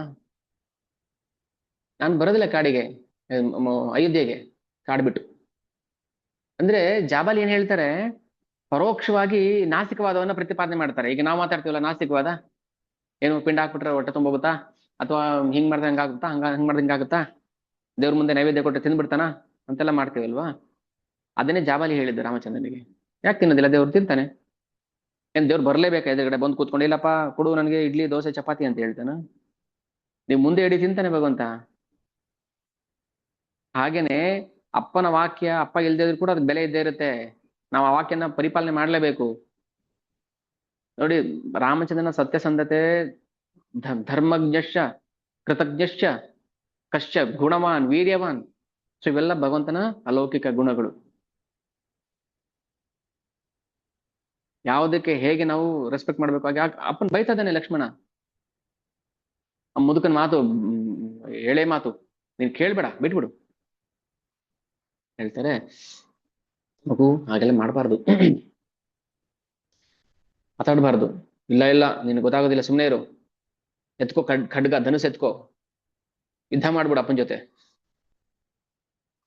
ಅವನ್ನ ಬಂಧಿಸ್ಬಿಟ್ಟು ನೀನ್ ರಾಜ ಆಗ್ಬಿಡು. ಇದೆಲ್ಲ ಏನಂದ್ರೆ ರಾಮನ ಗುಣಗಳು ಎಂತದ್ದು ಅಂತ ನಮ್ಗೆ ತೋರಿಸ್ಬೇಕಿತ್ತಲ್ಲ, ಅದಕ್ಕೆ ಈ ಮಾತುಗಳು ಬರುತ್ತೆ ಬಾಯಿಂದ ಅಷ್ಟೇನೆ. ಲಕ್ಷ್ಮಣ ಮಹಾಜ್ಞಾನಿ, ಭಗವಂತನ ಅನುಚರ, ಶೇಷ, ದಡ್ಡವಾಗಿ ಮಾತಾಡೋಷ್ಟು ಮೂರ್ಖ ಅಲ್ಲ. ಬಟ್ ಆ ಮಾತಾಡಿದಾಗ ರಾಮಚಂದ್ರ ಏನ್ ಹೇಳ್ತಾನೆ ಅದು ನಮಗ್ ಬೇಕು. ಈ ಸಂದರ್ಭಕ್ಕೆ ರಾಮಚಂದ್ರ ಏನ್ ಮಾತಾಡ್ತಾನೆ ಅದು ಬೇಕು. ತಂದೆ ಇರ್ಲಿ ಇಲ್ದೇ ಇರ್ಲಿ ಜೀವಂತವಾಗಿ, ತಂದೆ ಇಲ್ಲ, ತಂದೆ ಆಸ್ತಿ ಆಗ್ಬೇಕು ನಿಮಗೆ. ಮತ್ತೆ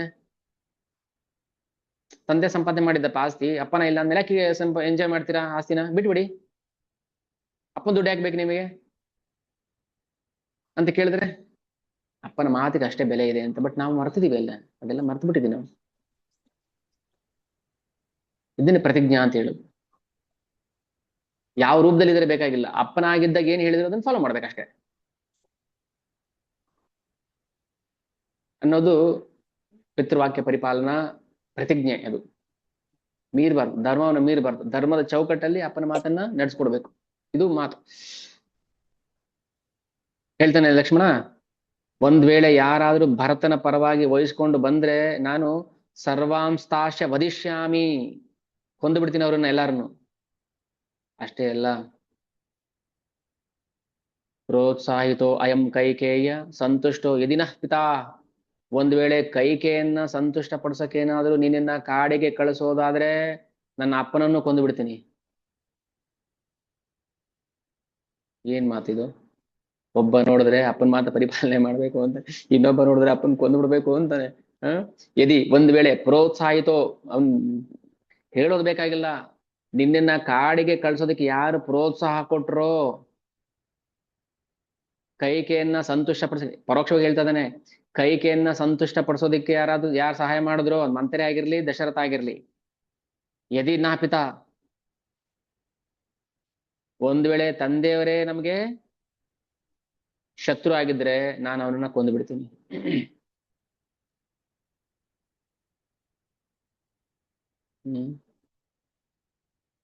ಕೌಸಲ್ಯ ಇದ್ದಾಳೆ ಎದುರುಗಡೆ, ರಾಮಚಂದ್ರ ಅಮ್ಮನ ಮುಂದೆ ಕೈ ಕಟ್ಕೊಂಡು ನಿಂತಿದ್ದಾನೆ, ಕೈ ಮುಕ್ಕೊಂಡು. ಇನ್ ಕೋಪದಲ್ಲಿ ಮಾತಾಡ್ತಾ ಇದ್ದಾನೆ ಲಕ್ಷ್ಮಣ. ಅನುರಕ್ತೋಸ್ಮಿ ಭಾವೇನ ಭ್ರಾತರಂ ದೇವಿ ತತ್ವತಃ ಸತ್ಯೇನ ಧನುಷಾ ಚೈವ ದತ್ತೇನೇಷ್ಟೇನ ತೇ ಶಪೇ. ದೊಡ್ಡಮ್ಮ, ನಿನ್ನ ಮೇಲೆ ಆಣೆ ಮಾಡಿ ಹೇಳ್ತೇನೆ, ಒಂದ್ ವೇಳೆ ರಾಮಚಂದ್ರ ಏನಾದ್ರು ಕಾಡಿಗೆ ಹೋಗ್ತಾನೆ ಅಂತ ಆದ್ರೆ, ಅಥವಾ ಅಗ್ನಿ ಪ್ರವೇಶ ಮಾಡ್ತಾನೆ ಅಂತಾನೆ ಆದ್ರೆ ನಾನು ಮೊದಲು ಮಾಡ್ತೀನಿ, ಅಂದ್ರೆ ನಾನ್ ಮೊದಲು ಸಾಯ್ತೀನಿ ಅಂತ. ಅದಕ್ಕೆ ನೋಡಿ, 14 ವರ್ಷ ಮೊದಲು ಮುಂದೆ ಲಕ್ಷ್ಮಣ ಇರ್ತಾನೆ, ಮಧ್ಯದಲ್ಲಿ ಸೀತಾ ಮಾತೆ ಇರ್ತಾಳೆ, ಕೊನೆಯಲ್ಲಿ ರಾಮಚಂದ್ರ ಇರ್ತಾನೆ. ಏನ್ ಮಾತು! ರಾಮಚಂದ್ರ ಕಾಡಲ್ಲಿ ಇರುವಾಗ ಬರೀ ಕಾಲ ನಡ್ಕೊಂಡು ಹೋಗ್ತಾನೆ, ಎಲ್ಲೋನು ಪಾದರಕ್ಷೆ ಧರಿಸ್ಲಿಲ್ಲ. 14 ವರ್ಷ ಯಾವ ನಗರ ಪ್ರವೇಶ ಮಾಡ್ಲಿಲ್ಲ, ಯಾರು ಬೇಯಿಸಿದ್ದು ತಿಂದಿಲ್ಲ, ಗುಹಾ ಆಫರ್ ಮಾಡ್ತಾನೆ ತಿನ್ಲಿಲ್ಲ. ವಿಭೀಷಣ ಪಟ್ಟಾಭಿಷೇಕ ಆಗ್ಬೇಕು, ಲಂಕೆಗೆ ಬಾ ಅಂತ ಕರೀತಾನೆ, ಹೋಗ್ಲಿಲ್ಲ ಲಂಕೆಗೆ. ಅಲ್ಲೇ ಸಮುದ್ರದಲ್ಲಿ ನೀರು ತರಿಸಿ ಪಟ್ಟಾಭಿಷೇಕ ಮಾಡ್ತಾರೆ. ನಗರ ಪ್ರವೇಶ ನಿಷಿದ್ಧ. ಹೋಗ್ಬಾರ್ದು, ಬೇಯಿಸಿ ತಿನ್ನಬಾರ್ದು, ಗೆಡ್ಡೆ ಗೆಣಸು ಮಾತ್ರ ತಿನ್ಬೇಕು. ಒಂದ್ಸಲ ನಡ್ಕೊಂಡು ಹೋಗ್ತಿದ್ದಾರೆ ಕಾಡಲ್ಲಿ, ಮುಳ್ಚುಚ್ಚಿತು ರಾಮಚಂದ್ರನಿಗೆ. ಭಯಂಕರವಾದ ಕೇತಕಗಳು, ವೇತ್ರ, ಕೇತಕ, ಕೀಚಕ, ಭಯಂಕರ ಮುಳ್ಳೋದು. ಲಕ್ಷ್ಮಣ ಮುಳ್ಳು ಚುಚ್ಚಕ್ ಜಾಗ ಇರಲಿಲ್ಲ ರಾಮಚಂದ್ರನ ಕಾಲಿಗೆ, ಅಷ್ಟು ಮುಳ್ಳು ಚುಚ್ಚಿಬಿಟ್ಟಿತ್ತು. ಲಕ್ಷ್ಮಣನಿಗೆ ನೋವಾಯ್ತು. ಅಣ್ಣ ಏನು ನಮ್ ದುರ್ಗತಿ, ರಾಜನಾಗಿ ಚಿನ್ನದ ಪಾದಕ್ಕೆ ಧರಿಸಿ ನೀನು ರಾಜ್ಯಭಾರ ಮಾಡ್ಬೇಕಾಗಿದ್ದವನು, ದುಷ್ಟೇ ಮಾತು ಕೇಳ್ಕೊಂಡು ನಾವೀಗ ವನವಾಸ ಮಾಡ್ತಾ ಇದೀವಲ್ಲ, ಎಷ್ಟು ನೋವು ಪಡ್ತಾ ಇದೆಯಾ ನೀನು, ಕಾಲಿಗೆ ಮುಳ್ಳು ಚುಚ್ಚಿದೆ, ತೆಗಿಲಾ ಅಂತಾನೆ. ಬೇಡ ಬೇಡ ಇರ್ಲಿ, ಏನ್ ಕರುಣೆ ಅದು, ಇರ್ಲಿ. ಅವರು ನನ್ನ ಪಾದ ಆಶ್ರಯಕ್ಕೆ ಬರ್ದಿದಾರಲ್ಲ, ಮುಳ್ಳುಗಳು ಕೂಡ ಭಗವಂತನ ಪಾದ ಆಶ್ರಯಕ್ಕೆ ಬಂದಿದೆ, ಅದನ್ನ ಯಾಕೆ ತೆಗಿಬೇಕು ನಾವು? ಅಲ್ಲ, ಭಗವಂತ ಮುಳ್ಳನ್ನು ಕೂಡ ದೂರ ಮಾಡೋದಿಲ್ಲ, ಆಶ್ರಯಕ್ಕೆ ಬಂದ್ರೆ ನಮ್ಮನ್ನು ದೂರ ಮಾಡ್ತಾನ? ಇರ್ಲಿ ಅಂತ ಸಹಿಸ್ಕೊತಾನೆ ಆ ನೋವನ್ನ. ಭಗವಂತನಿಗೆ ಮುಳ್ಳು, ಬಳ್ಳಿ, ಹೂವು, ದುಷ್ಟ ಶಿಷ್ಟ ಯಾವ ಭೇದ ಭಾವ ಇಲ್ಲ. ಯಾರು ಭಗವಂತನ ಕಾಲು ಹಿಡ್ಕೋತಾರೆ, ಮುಳ್ಳಾಗಿರ್ಲಿ ಕಲ್ಲಾಗಿರ್ಲಿ, ಭಗವಂತ ಆಶ್ರಯ ಕೊಡ್ತಾನೆ, ಇಷ್ಟೇ ಅರ್ಥ. ವಿಭೀಷಣ ಶತ್ರು ತಮ್ಮ, ಆಶ್ರಯ ಕೆಳಗ್ ಬರ್ತಾನೆ. ಹನುಮಂತ ಸುಗ್ರೀವ ಹೇಳ್ತಾನೆ, ಇವನ್ ಯಾರೋ ಗೂಢಚಾರಿ ಅನ್ಸುತ್ತೆ, ರಾವಣನ ಕಡೆಯವನು, ಕೊಂದ್ಬಿಡ್ಬೇಕು ಅಂತ. ಬೇಡ, ನನ್ನ ಆಶ್ರಯಕ್ಕೆ ಬಂದಿದ್ದಾನೆ ಅವನು, ನನ್ನ ಶರಣಾಗತಿಗೆ ಬಂದಿದ್ದಾನೆ, ನಾನು ಅವನು ಬಿಟ್ಟುಕೊಡೋದಿಲ್ಲ, ನಾನು ಅವನ್ನ ಕಳ್ಕೊಳ್ಳೋದಿಲ್ಲ ಅಂತ ಕರೆದು ಬಾಜಿ ತಬ್ಕೊಂಡ್ಬಿಡ್ತಾನೆ ವಿಭೀಷಣನ. ಒಂದ್ ವೇಳೆ ರಾವಣನೇ ಹೇಳ್ತಾನೆ, ರಾಮಚಂದ್ರ, ಒಂದ್ ವೇಳೆ ರಾವಣನೇ ಬಂದು ನನ್ಗೆ ಆಶ್ರಯ ಕೊಡು ಅಂತ ಕೇಳಿದ್ರೆ ನಾನು ಕೊಟ್ಬಿಡ್ತೀನಿ. ಯಾಕೆ ಅವ್ನು ಕೇಳಲ್ಲ ಅಷ್ಟೇ, ದುಷ್ಟರು ಅಲ್ವಾ, ದುಷ್ಟರು ಭಗವಂತ ಬರ್ತಾರ ಆಶ್ರಯ ಕೇಳ್ತಾರ? ಇಲ್ಲ. ಇದು ರಾಮಚಂದ್ರನ ಗುಣ. ಏನೋ ಕೆಟ್ಟ ಸ್ವಭಾವ, ತಪ್ಪು ಮಾಡ್ಬಿಟ್ಟಿದ್ದಾನೆ, ಅದೇ ಮಾಡಬಾರ್ದು ಅಪರಾಧ ಮಾಡಿದ್ರು ಭಗವಂತ ಅದನ್ನ ಹಗುರವಾಗಿ ಪರಿಗಣಿಸ್ತಾನೆ. ಆದ್ರೆ ಒಂದ್ ಸಣ್ಣ ಉಪಕಾರ ಮಾಡಿದ್ರೆ ಅದನ್ನ ದೊಡ್ಡದು ಅಂತ ಭಾವಿಸ್ತಾನೆ. ಇದು ಗುಣ. ಯಾಕೆ ನಾವು ದೋಷ ನೋಡ್ತೀವಿ ಭಗವಂತನಲ್ಲಿ? ಅದೇ ಜನರಲ್ ದೋಷ ನೋಡೋದಷ್ಟೇ ಅಲ್ಲ, ನಾವು ಭಗವಂತನಲ್ಲೂ ದೋಷ ನೋಡ್ತೀವಿ. ಆದ್ರೆ ಭಗವಂತ ಏನ್ ಮಾಡ್ತಾನೆ, ನಾವೊಂದ್ ಸಣ್ಣ ಉಪಕಾರ ಮಾಡಿದ್ರೆ ದೊಡ್ಡದಾಗಿ ನೋಡ್ತಾನೆ. ದೊಡ್ಡ ಅಪಕಾರ ಮಾಡಿದ್ರೆ ಅಯ್ಯೋ ಇಷ್ಟೇ ತಾನೆ, ಏನು ಒಂದಷ್ಟು ಕೊಲೆ ಮಾಡಿದೆ, ಒಂದಷ್ಟು ಸುಳ್ಳು ಹೇಳಿದೆ, ಒಂದಷ್ಟು ಇದು ಮಾಡಿದೆ, ಅಷ್ಟೇ ತಾನೆ, ನಾನ್ ಕ್ಷಮಿಸ್ತೀನಿ ಅಂತಾನೆ. ಭಗವಂತನ ಗುಣ ನೋಡುದು. ಆದ್ರೆ ನಾವು ಶರಣಾಗತಿಗೆ ಬರ್ತಾ ಇಲ್ಲ, ನಮ್ ದುರ್ಗುಣ ಇದು, ನಮ್ ದೌರ್ಭಾಗ್ಯ. ಅದೇ ಅಪರಾಧ ಎಲ್ಲ ಮಾಡ್ತಾರ್ರಿ. ಈಗ ಲಕ್ಷ್ಮಣ ಹೇಳಿಲ್ವಾ, ದಶರಥನ್ ಕೊಂದ್ಬಿಡ್ಬೇಕು, ಕೈಕೇನ್ ಕೊಂದ್ಬಿಡ್ಬೇಕು ಅಂತ, ಭಗವಂತನ ಮುಂದೆನೆ ನಿಂತ್ಕೊಂಡು. ಆ ಕೋಪ ಏನಕ್ಕೆ ಬಂತು? ರಾಮಚಂದ್ರನ್ಗೆ ಅಪಮಾನ ಅವ್ರು ಅಪರಾಧ ಮಾಡ್ತಿದ್ದಾರೆ ಅಂತ. ಸುಗ್ರೀವ ಅಪರಾಧ ಮಾಡ್ದ. ಭಗವಂತನ ರಾಮಚಂದ್ರನ್ ಕರೆಸಿ, ಎಲ್ಲಿ ನಾನು ಸ್ನೇಹ ಮಾಡ್ತೇನೆ, ನೀನು ನನ್ ಸಖ್ಯ ಬೆಳೆಸ್ತೀಯಾ, ಅಗ್ನಿ ಸಾಕ್ಷಿ ಪ್ರಮಾಣ ಮಾಡು ಅಂತಾನೆ. ಭಗವಂತನ ಮುಂದೆ ನಿಂತ್ಕೊಂಡು ಗ್ಯಾರಂಟಿ ಇಲ್ಲ, ನಂಬಿಕೆ ಇಲ್ಲ, ಭಗವಂತನ ಮೇಲೆ ನಂಬಿಕೆ ಇಲ್ಲ ಸುಗ್ರೀವನಿಗೆ. ಅಪರಾಧ ಅಲ್ವಾ ಅದು? ಅಗ್ನಿ ಸಾಕ್ಷಿಯಾಗಿ ಸಖ್ಯ ಬೆಳೆಸ್ಬೇಕಾಗಿತ್ತ ರಾಮಚಂದ್ರನ? ಆಯ್ತು ನೋಡೋಣ, ನಿನ್ಗೆ ತಾಕತ್ತಿದ್ಯಾ, ಶಕ್ತಿ ಇದೆಯಾ ವಾಲಿನ ಕೊಲ್ಲೋಷ್ಟು? ವಾಲಿ ಅಂತ ಮಹಾಶೂರ ಗೊತ್ತಾ? ಒಂದ್ಸಲ ಏನಾಗಿತ್ತು, ರಾವಣನ ಕತೆ ಹೇಳ್ತಾನೆ ಮತ್ತೆ, ರಾವಣ ಏನಾಗಿದ್ದ ಅಂತ. ವಾಲಿನ ಸೋಲ್ಸಕ್ಕಾಗತ್ತೆ ನಿನ್ ಕೈಯಲ್ಲಿ? ಹಾಗಾದ್ರೆ ನೋಡೋಣ, ಆ ದುಂದುಕಾರಿದು ಅಸ್ಥಿ ಪಂಜರ ಇದೆಯಲ್ಲ, ಒಬ್ಬ ರಾಕ್ಷಸ ಇರ್ತಾನೆ, ದುಂದುಕಾರಿ ಇಲ್ಲ ಸಾರಿ, ದುಂದುಬಿ. ಆ ದುಂದುಬಿ ಭಯಂಕರವಾದ ರಾಕ್ಷಸ ಅವನು. ಆ ದುಂದುಬಿ ಹೆಣ ಬಿದ್ದಿರುತ್ತೆ, ಅದನ್ನ ಕಾಲಲ್ಲಿ ಒದ್ಬಿಡ್ತಾನೆ. ಅಂದ್ರೆ ಅಷ್ಟು ಶಕ್ತಿ ಇದೆ ರಾಮಚಂದ್ರನಿಗೆ ಅಂತ ತೋರ್ಸೋದಕ್ಕೆ. ಆಮೇಲೆ ಸಾಲ ವೃಕ್ಷಗಳಿರುತ್ತೆ, 7 ಸಾಲ ವೃಕ್ಷಗಳು, ಅದನ್ನ ಒಂದೇ ಬಾಣದಲ್ಲಿ ಹೊಡೆದು ಅದನ್ನ ಕತ್ತರಿಸಿ, ಆ ಬಾಣ ಶಮನ ಆಗದೆ ಪಾತಾಳಕ್ಕೆ ಹೋಗಿ ವಾಪಸ್ ಬರುತ್ತೆ. ಅಂದ್ರೆ ಅಷ್ಟು ಶಕ್ತಿವಂತ ಭಗವಂತನ ಪರೀಕ್ಷೆ ಮಾಡ್ತಾನೆ ಸುಗ್ರೀವ. ಅದನ್ನ ಅಪರಾಧ ಅಂತ ಪರಿಗಣಿಸಿಲ್ಲ ಭಗವಂತ.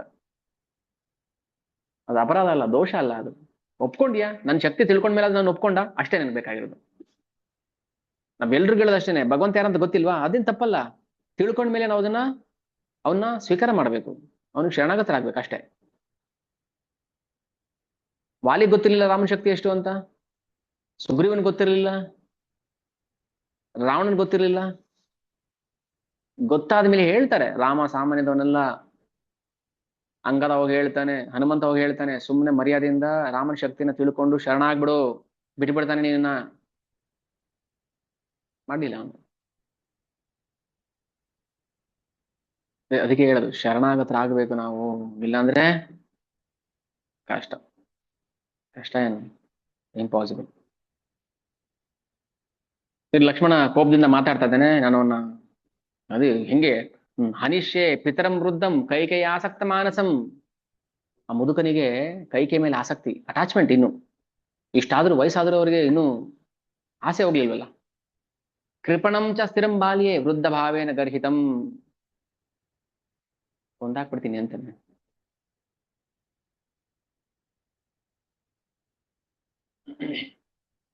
ಇದೆಲ್ಲ ಭಗವಂತನ ಮೇಲಿರೋ ಪ್ರೀತಿಯಿಂದ ಮಾತಾಡ್ತಾರೆ. ಅದಕ್ಕೆ ಕೋಪನೂ ಕೂಡ ಭಗವಂತನ ಸೇವೆ ಆಗ್ಬೋದು, ಕಾಮವು ಭಗವಂತನ ಸೇವೆ ಆಗ್ಬೋದು. ಏನ್ ಬೇಕಾದ್ರೂ ನಾವು ಭಗವಂತನ ಸೇವೆಗೆ ಮಾರ್ಪಾಡು ಮಾಡ್ಬೋದು. ಅದು ನಮ್ಮ ಕೈಯಲ್ಲಿದೆ. ನಮ್ಗೆ ಇದೆಲ್ಲ ಇದೆ, ಎಲ್ಲಾ ದುರ್ಗುಣಗಳು ಇದೆ, ಪ್ರತಿಯೊಬ್ಬರಲ್ಲೂ ಎಲ್ಲಾ ದುರ್ಗುಣಗಳು ಇದೆ. ಅದನ್ನ ನಾವು ಯಾಕೆ ಭಗವಂತನ ಸೇವೆಗೆ ಅನುಕೂಲ ಆಗೋ ತರ ಮಾಡಬಾರದು? ನಮ್ಗೆ ಗೊತ್ತಿಲ್ಲ ಅದು ಹೇಗ್ ಮಾಡ್ಬೇಕು ಅಂತ ಅಷ್ಟೇ. ಅದನ್ನ ಕೊಡ್ಬೇಕಾದ್ರೆ ಭಗವಂತನೇ ಕೊಡ್ಬೇಕು ಆ ಬುದ್ಧಿಯನ್ನ.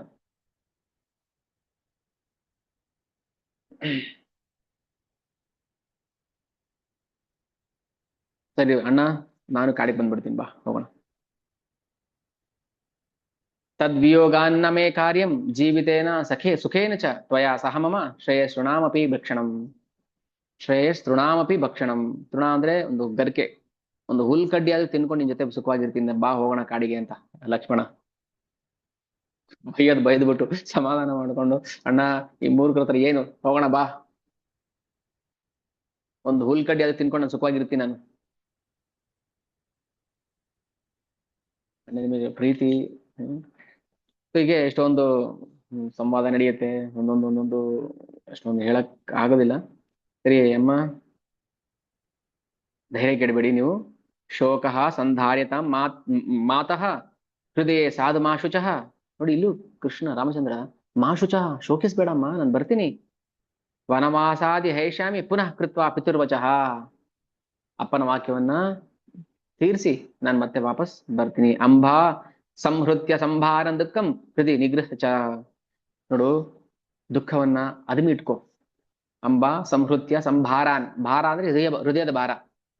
ಹೃದಯದ ಭಾರವನ್ನು ನಾವು ಒತ್ತಿಟ್ಕೋಬೇಕು. ಇದೆ ಪ್ರತಿಯೊಬ್ಬರಲ್ಲೂ ಏನಾದ್ರೂ ಒಂದು ಹೃದಯದ ನೋವು, ಬೇನೆ, ವ್ಯಾಧಿ ಇದೇ ಇರುತ್ತೆ. ದುಃಖಂ ಹೃದಯ ನಿಗ್ರಹ ಚ. ಅದನ್ನ ಧರ್ಮ ಮೀರೋ ತರ ಮಾಡಕ್ ಹೋಗ್ಬೇಡ. ಒಂದೊಂದ್ಸಲ ಏನಾಗುತ್ತೆ, ದುಃಖ ನೋವು ನಮ್ಮನ್ನ ಧರ್ಮದಿಂದ ಹೊರಗಡೆ ಹಾಕ್ಬಿಡುತ್ತೆ. ನೀನ್ ಹಂಗ್ ಮಾಡ್ಬೇಡ. ವನವಾಸ ಕೃತ ಬುದ್ಧಿರ್ ಮಮ ಧರ್ಮ ಅನುವರ್ತತಾಂ. ನನ್ನ ಧರ್ಮವನ್ನು ಪಾಲನೆ ಮಾಡಕ್ಕೆ ಬಿಟ್ಬಿಡು ನನ್ನ. ವಾತ್ಸಲ್ಯ ಅನ್ನೋ ಅಸ್ತ್ರವನ್ನ ಉಪಯೋಗಿಸಿ ಬ್ಲಾಕ್ ಮೇಲ್ ಮಾಡ್ಬೇಡ ನನ್ನನ್ನ. ವಾತ್ಸಲ್ಯ ಅನ್ನೋ ಸೀತಾಮಾತೆ ಹೇಳ್ತಾರೆ, ಅದಕ್ಕೊಂದು ಕಾರಣ ಇದೆ. ಆದ್ರೆ ನೀನ್ ಬರಬಾರ್ದು, ಇಲ್ಲೇ ಇರ್ಬೇಕು. ಯಾಕಂದ್ರೆ ಭರತ ರಾಜ ಆಗ್ತಾನಲ್ಲ, ಭರತ ತಾಂಡಿ ಈಗ ನಿನ್ನ ಮಗ, ನೀನ್ ಅದಕ್ಕೆ ಇಲ್ಲೇ ಇರ್ಬೇಕು.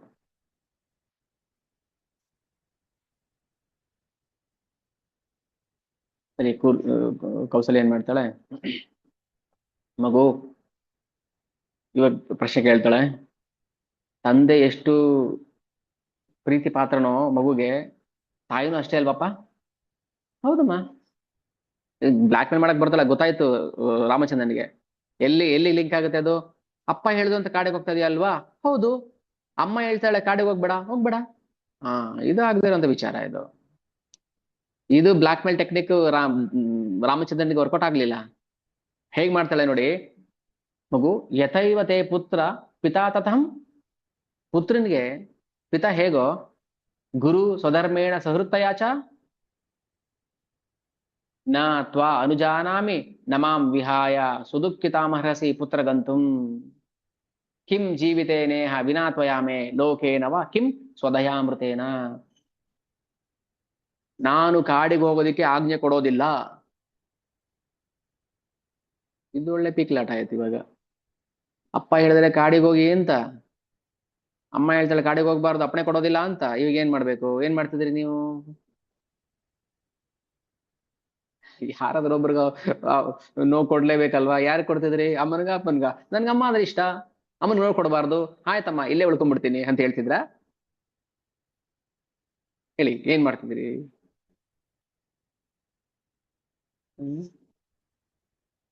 ಕಷ್ಟ. ಅದಕ್ಕೆ ಇವೆಲ್ಲನು ಧರ್ಮದಲ್ಲಿ ಯಾರು ಧರ್ಮೇ ಸ್ಥಿತೋ ಧರ್ಮ್ಯಂ ಉವಾಚ ವಾಕ್ಯಂ ಯಥಾಸ ಏವಾರ್ಹತಿ ತತ್ರ ವಕ್ತುಂ. ಧರ್ಮ ಅನ್ನೋದು ನಮ್ಮ ಕಣ್ಣಿಗೆ ಕಾಣುವಂಥದ್ದಲ್ಲ, ಅದು ಕಣ್ಣಿಗೆ ಕಾಣುವಂಥದ್ದು ಧರ್ಮ ಅಲ್ಲ. ಅದೇ ಹೇಳೋದು ಹೇಗ್ ಮಾಡ್ಬೇಕು. ಈಗ ಅಲ್ಲಿ ಏನ್ ಬರುತ್ತೆ ಗೊತ್ತಾ, ಅಮ್ಮ ಹೇಳ್ತಿದ್ದಾಳೆ ಕಾಡಿಗೆ ಹೋಗ್ಬೇಡ ಅಂತ, ಅಪ್ಪ ಹೇಳ್ತಾನೆ ಕಾಡಿಗೆ ಹೋಗು ಅಂತ ಆಜ್ಞೆ ಮಾಡಿದ್ದಾನೆ. ಏನ್ ಮಾಡ್ಬೇಕು ಇವಾಗ ನಾವು? ಧರ್ಮವನ್ನ ಪಾಲನೆ ಮಾಡ್ಬೇಕು. ಯಾರಿಗ್ ದುಃಖ ಆಗುತ್ತೆ ಹೇಳ್ತಾಳೆ ಕೌಸಲ್ಯ, ನೋವು ಅರ್ಥ ಆಯ್ತು ರಾಮಚಂದ್ರನಿಗೆ, ನಾನು ಹೋದ್ರೆ ಇವಳು ಬದುಕೋದಿಲ್ಲ ಅಂತ ಅರ್ಥ ಆಯ್ತು. ಅದಕ್ಕೆ ಮಾತು ಕೊಡ್ತಾನೆ, ಇಲ್ಲಮ್ಮ ನಾನು ಬಂದೇ ಬಿಡ್ತೀನಿ, 14 ವರ್ಷ ಆದ್ಮೇಲೆ ಬಂದ್ಬಿಡ್ತೀನಿ ಅಂತ. ಆದ್ರೆ ಒಂದ್ ಕಡೆ ಹೇಳ್ತಾನೆ, ಸೀತಾ ನಾವ್ ಇಲ್ಲೇ ಇದ್ಬಿಡೋಣ ಕಾಡಲ್ಲೇ. ನಾವು ಹೋದ್ರೆ ಏನಾಗುತ್ತೆ ಗೊತ್ತಾ, ಭರತ ಇವಾಗ ಹೆಸರು ಮಾಡಿರ್ತಾನೆ ಒಳ್ಳೆ ರಾಜ ಅಂತ, ನಾನು ಹೋಗಿ ಅವನ ಸುಖಕ್ಕೆ ಕಲ್ಲು ಹಾಕದಂಗ ಆಗಲ್ದಿಲ್ವಾ, ಅವನೇ ರಾಜ್ಯಭಾರ ಮಾಡ್ಕೊಂಡು ಇದ್ದು ಬಿಡ್ಲಿ ಅಂತ ಹೇಳ್ತಾನೆ. ಇಲ್ಲಿ ಹೇಳ್ತಾನೆ ಅಮ್ಮನಿಗೆ, ಅಮ್ಮ 14 ವರ್ಷ ಆದ್ಮೇಲೆ ವಾಪಸ್ ಬಂದ್ಬಿಡ್ತೀನಿ ಮಾಶುಚಃ. ಭಗವಂತ ಯಾಕೆ ಸುಳ್ಳು ಹೇಳ್ತಾನೆ? ಭಗವಂತ ಸುಳ್ಳು ಹೇಳಿ ಏನಾಗ್ಬೇಕಾಗಿದೆ? ಅವ್ನು ಸುಳ್ಳು ಹೇಳಿದಾನೆ ಅಂದ್ರೆ ಅದು ಏನೋ ಧರ್ಮ ಇದೆ ಅಂತ ಅರ್ಥ. ಸುಳ್ಳು ಹೇಳಿ ಯಾರಿಗೂ ಅವ್ನು ಮೋಸ ಮಾಡೋ ಅವಶ್ಯಕತೆ ಇಲ್ಲ. ಧರ್ಮಾರ್ಥ ಕಾಮ ಖಲು ಜೀವಲೋಕೆ ಸಮಿಷಿತ ಧರ್ಮ ಫಲೋದಯೇಶು. ಧರ್ಮ ಅರ್ಥ ಕಾಮ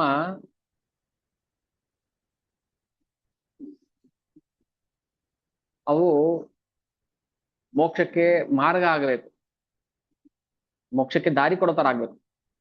ಆದ್ರೆ ಅದೇ ಬಂಧನಕ್ಕೆ ದಾರಿ ಮಾಡ್ಕೊಟ್ಟು ಬಿಡುತ್ತೆ ನಮ್ಗೆ ಅಷ್ಟೇ. ಧರ್ಮ ಪಾಲನೆ ಮಾಡ್ತೀವಿ, ಬಂಧನಕ್ಕೆ ಕಾರಣ ಆಗುತ್ತೆ. ಅರ್ಥ ಸಂಪಾದನೆ ಮಾಡ್ತೀವಿ, ದುಡ್ಡು ಬಂಧನಕ್ಕೆ ಕಾರಣ ಆಗುತ್ತೆ. ಕಾಮಗಳನ್ನ ಪಡ್ತೀವಿ, ಬಂಧನಕ್ಕೆ ಕಾರಣ ಆಗುತ್ತೆ. ಆದ್ರೆ ರಾಮಚಂದ್ರ ಹೇಳ್ತಾನೆ, ಧರ್ಮ ಅರ್ಥ ಕಾಮ ಮೋಕ್ಷಕ್ಕೆ ಮಾರ್ಗ ಆಗ್ಬೇಕು. ಅದಕ್ಕೆ ತಾಯಿ ಪತ್ನಿ ಏ ತತ್ರ ಸರ್ವೇ ಸ್ಯು ಅಸಂಶಯಮ್ಮೆ ಭಾರ್ಯೇವ ವಶ್ಯಾಭಿಮತಾ ಸುಪುತ್ರ. ತಾಯಿ ಮತ್ತೆ ಹೆಂಡತಿ ಧರ್ಮಕ್ಕೆ ದಾರಿ ಆಗಬೇಕು.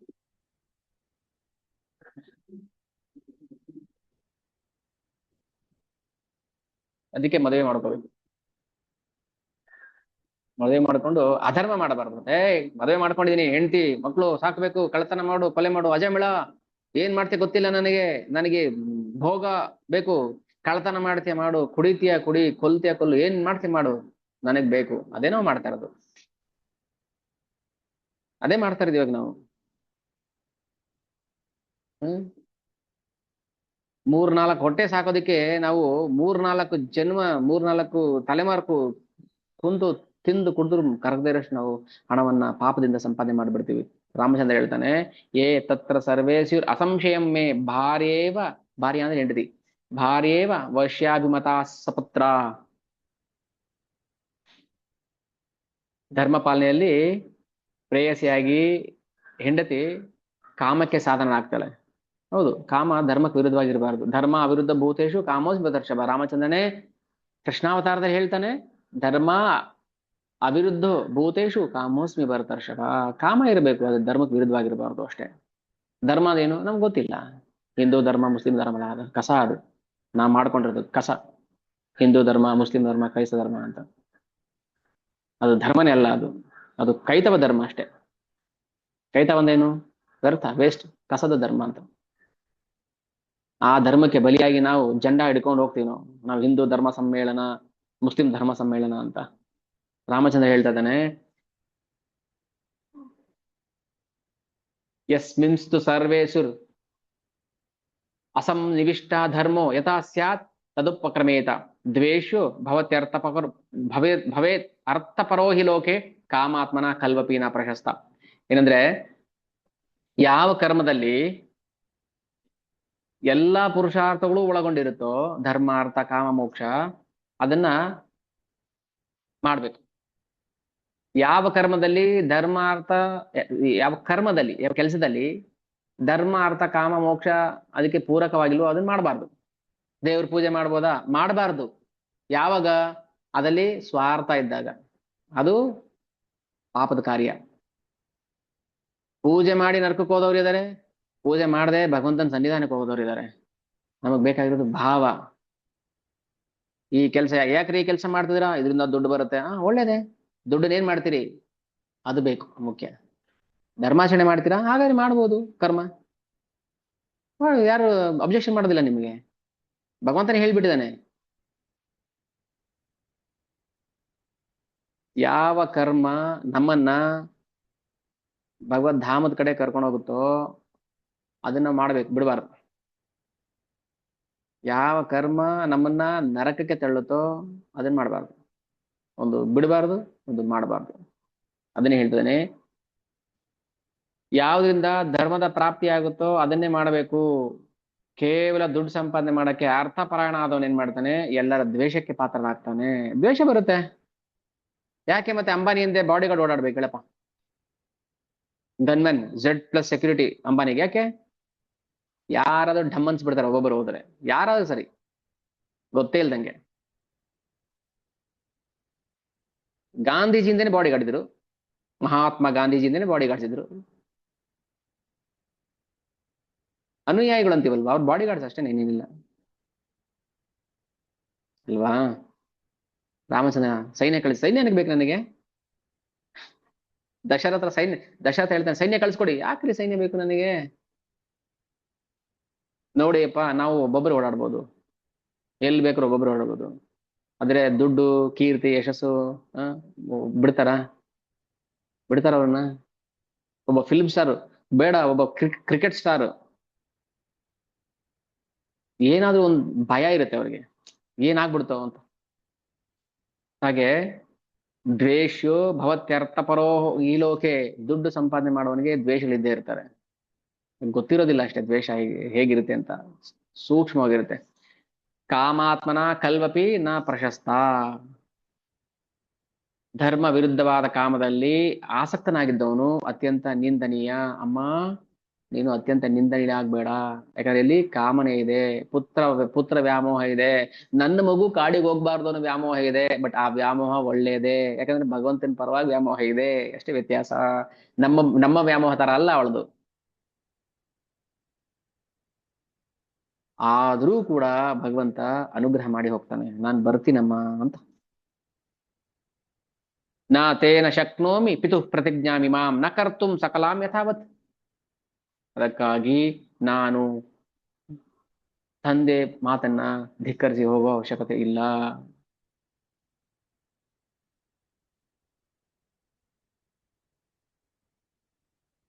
ಯಾಕೆ ತಾಯಿ ಮಾತನ್ನ ರಾಮಚಂದ್ರ ಕೇಳಲಿಲ್ಲ ಅನ್ನೋದಕ್ಕೆ ಏನಾದ್ರು ಒಂದು ಕಾರಣ ಯಾರಿಗಾದ್ರೂ ಗೊತ್ತಾಗುತ್ತಾ? ಏನಾದ್ರು ಒಂದು ಕಾರಣ ಇರ್ಬೋದಲ್ಲ ತಾಯಿ ಮಾತನ್ನ ಕೇಳದೆ ಇರೋದಕ್ಕೆ. ಇಲ್ಲ ನಮ್ಮ ಅಪ್ಪನ ಮಾತೆ ಫಸ್ಟ್ ಹೇಳಿದ್ರು ಅಂತಾನ, ಅಪ್ಪ ಫಸ್ಟ್ ಹೇಳಿದ್ರು ಆಮೇಲೆ ಅಮ್ಮ ಹೇಳಿದ್ರು ಅಂತಾನ? ಏನಿರ್ಬೋದು ಕಾರಣ? ಬೇರೆ ಯಾರ್ದು ಹೇಳಿ ಪ್ರಭು, ಬೇರೆ ಯಾರ್ದು ಪ್ರಯತ್ನ ಮಾಡಿ. ಯಾರು ಹೇಳೇ ಇಲ್ಲ ಉತ್ತರ. ಅವರು ಏನಿರ್ಬೋದು? ಬುದ್ಧಿ ನಾವು ನಮ್ಮ ಭೌತಿಕ ಬುದ್ಧಿಯಿಂದ ಹೇಳಕ್ ಬರೋದಿಲ್ಲ, ಬಟ್ ಏನಿರ್ಬೋದು? ಯಾಕೆ ತಾಯಿ ಮಾತನ್ನ ರಾಮಚಂದ್ರ ಕೇಳಿಲ್ಲ? ಪರಿಪರಿಯಾಗಿ ಬೇಡ್ಕೋತಾಳಲ್ಲ, ನೀನ್ ಇಲ್ದೆ ನಾನು ಸತ್ತ ಹೋಗ್ತೀನಿ, ನೀನ್ ಇಲ್ದೆ ನಾನು ಉಸಿರಾಡಕ್ಕಾಗಲ್ಲ, ನಿಂದನೆ ಮಾಡ್ತಾರೆ, ತಂಗ್ ಮಾಡ್ತಾರೆ, ಇಷ್ಟೆಲ್ಲ ಇದ್ರು ಕೂಡ ಯಾಕೆ ಕರೀಲಿಲ್ಲ ರಾಮಚಂದ್ರ? ಹರೇ ಕೃಷ್ಣ ಪ್ರಭು.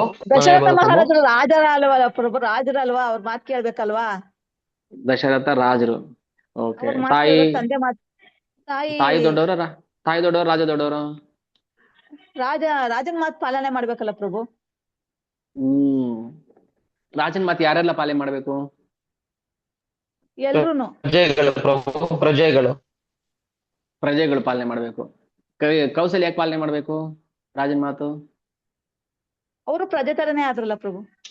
Very good. ಅದಕ್ಕೆ ಹೇಳೋದು ಸ್ವಲ್ಪ ನಾವು ಅರ್ಥವನ್ನ ಗಮನಿಸ್ಬೇಕು. ಈಗ ರಾಜನ ಶಕ್ತಿ ಏನಾಯ್ತು? ರಾಜ ಅಂದ್ರೆ ಯಾರು?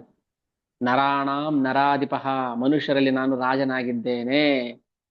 ಅಪ್ಪ ಆಗಿರ್ಲಿ, ರಾಜ ಆಗಿರ್ಲಿ, ಈಗ ಅಪ್ಪನೇ ಆದ್ರೆ ಆಜ್ಞೆ ಮಾಡಿದ್ದು ರಾಜನಾಗಿ. ಸೊ ರಾಜನಿಗೆ ಹೆಂಡತಿನೂ ಒಂದೇ, ಮಗನೂ ಒಂದೇ, ನಾಯಿನೂ ಒಂದೇ, ಹಸುನು ಒಂದೇ, ಕತ್ತೆನೂ ಒಂದೇ. ನನ್ನ ಹೆಂಡತಿ ಅಂತ ಹೆಗಲ ಮೇಲೆ ಕೈ ಹಾಕೊಂಡು ನೋಡೋದಲ್ಲ. ನನ್ನ ನಾಯಿ, ನನ್ನ ಕತ್ತೆ, ನನ್ನ ಕುದುರೆ, ನನ್ನ ರಾಜ್ಯದಲ್ಲಿರೋ ಪ್ರತಿಯೊಂದು ಕೂಡ ನನ್ನದು. ಅಷ್ಟೇ ಅಲ್ಲ, ಸಮುದ್ರದಲ್ಲಿರೋ ಒಂದು ಮೀನು ಕೂಡ ಫಸ್ಟ್ ಮೀನಿನ ಆಸೆಯನ್ನು ಈಡೇರಿಸಬೇಕು. ಕಾಡಲ್ಲಿರೋ ಒಂದು ಮರದ ಆಸೆನ ಈಡೇರಿಸ್ಬೇಕು, ಆಮೇಲೆ ಹೆಂಡತಿ. ಅದೇ ನಾವ್ ಮಾಡ್ತಾ ಇರೋದು, ಮೊದಲು ಹೆಂಡತಿ ಆಮೇಲೆ ಉಳಿದವರು. ಇದೇ ನಾವ್ ಮಾಡ್ತಾ ಇರೋ ಕೆಟ್ಟ ಧರ್ಮ. ಎಲ್ಲ ಅರ್ಥ ಆಗುತ್ತೆ ನಮ್ಗೆ ಇದೆಲ್ಲ? ರಾಮಚಂದ್ರ ಧರ್ಮ ಗೊತ್ತಿಲ್ಲದೆ ಹೋದ್ನಾ? ತಾಯಿನ ತಿರಸ್ಕಾರ ಮಾಡಿ ಹೋದ್ನಾ? ನಿನಗೆ ಆಜ್ಞೆ ಮಾಡೋ ಅಧಿಕಾರ ಇಲ್ಲ ಅಮ್ಮ. ಯಾಕಂದ್ರೆ ನೀನು ನಾನು ಅಪ್ಪನ ದೃಷ್ಟಿಯಲ್ಲಿ ಒಂದೇ. ನಾನು ಪ್ರಜೆ, ನೀನು ಪ್ರಜೆ. ಮಗ ಆಮೇಲೆ. ನಾನು ಹುಟ್ಟಕ್ ಮುಂಚೆ ಅಪ್ಪ ರಾಜ, ಆಮೇಲೆ ನಾನು ಹುಟ್ಟಿದ್ದು, ಆಮೇಲೆ ನನಗೆ ಅಪ್ಪ ಆಗಿದ್ದವರು. ಮೊದಲು ರಾಜನ ಮಾತು ಕೇಳಬೇಕು. ಇದೆಲ್ಲ ಧರ್ಮದ ಸೂಕ್ಷ್ಮತೆ. ನಮ್ಗದ್ದು ಅಷ್ಟು ಸುಲಭ ಹೊಳೆಯೋದಿಲ್ಲ. ಯಾಕೆ ಕಲಿಯುಗದಲ್ಲಿ ಧರ್ಮಾಚರಣೆ ಮಾಡಕ್ ಆಗೋದಿಲ್ಲ ಹೇಳಿ? ಬುದ್ಧಿ ಇಲ್ಲ ನಮಗೆ. ಯೋಚನೆ ಮಾಡ್ಬೇಕು. ಅದಕ್ಕೆ ಹೇಳೋದು, ಎಲ್ರಿಗೂ ಯಾಕೆ ಅವಕಾಶ? ಯಾರೋ ಒಂದು 3-4 ಜನ ಉತ್ತರ ಹೇಳೋದಲ್ಲ, ಎಲ್ರು ಯೋಚನೆ ಮಾಡ್ಬೇಕು. ಏನಿರ್ಬೋದು ಕತೆ ಎಲ್ಲ ಬೇಕಾಗಿರೋದು ನಮಗೆ. ಕತೆ ಎಲ್ರಿಗೂ ಗೊತ್ತು, ರಾಮಾಯಣ ನೋಡಿದೀವಿ ನಾವು ಎಲ್ರು. ಯಾಕಿರ್ಬೋದು? ಯಾಕೆ ರಾವಣನ ಹಂಗೆ ಭಗವಂತ ಅವಕಾಶ ಕೊಟ್ಟ? ಯಾಕೆ ಹಿಂಗ್ ಮಾಡ್ದ? ಯಾಕೆ ವಾನರ ಕೈಯಲ್ಲಿ ಸೇತುವೆ ಕಟ್ಟಿಸ್ತಾ? ತಾನೇ ಯಾಕೆ ಮಾಡಿಲ್ಲ? ಯಾಕೆ ಜಟಾಯು ನಿಂಗ್ ಬಿಟ್ಟ? ಪ್ರತಿಯೊಂದು ನಾವು ಪ್ರಶ್ನೆ ಹಾಕ್ಬೇಕು.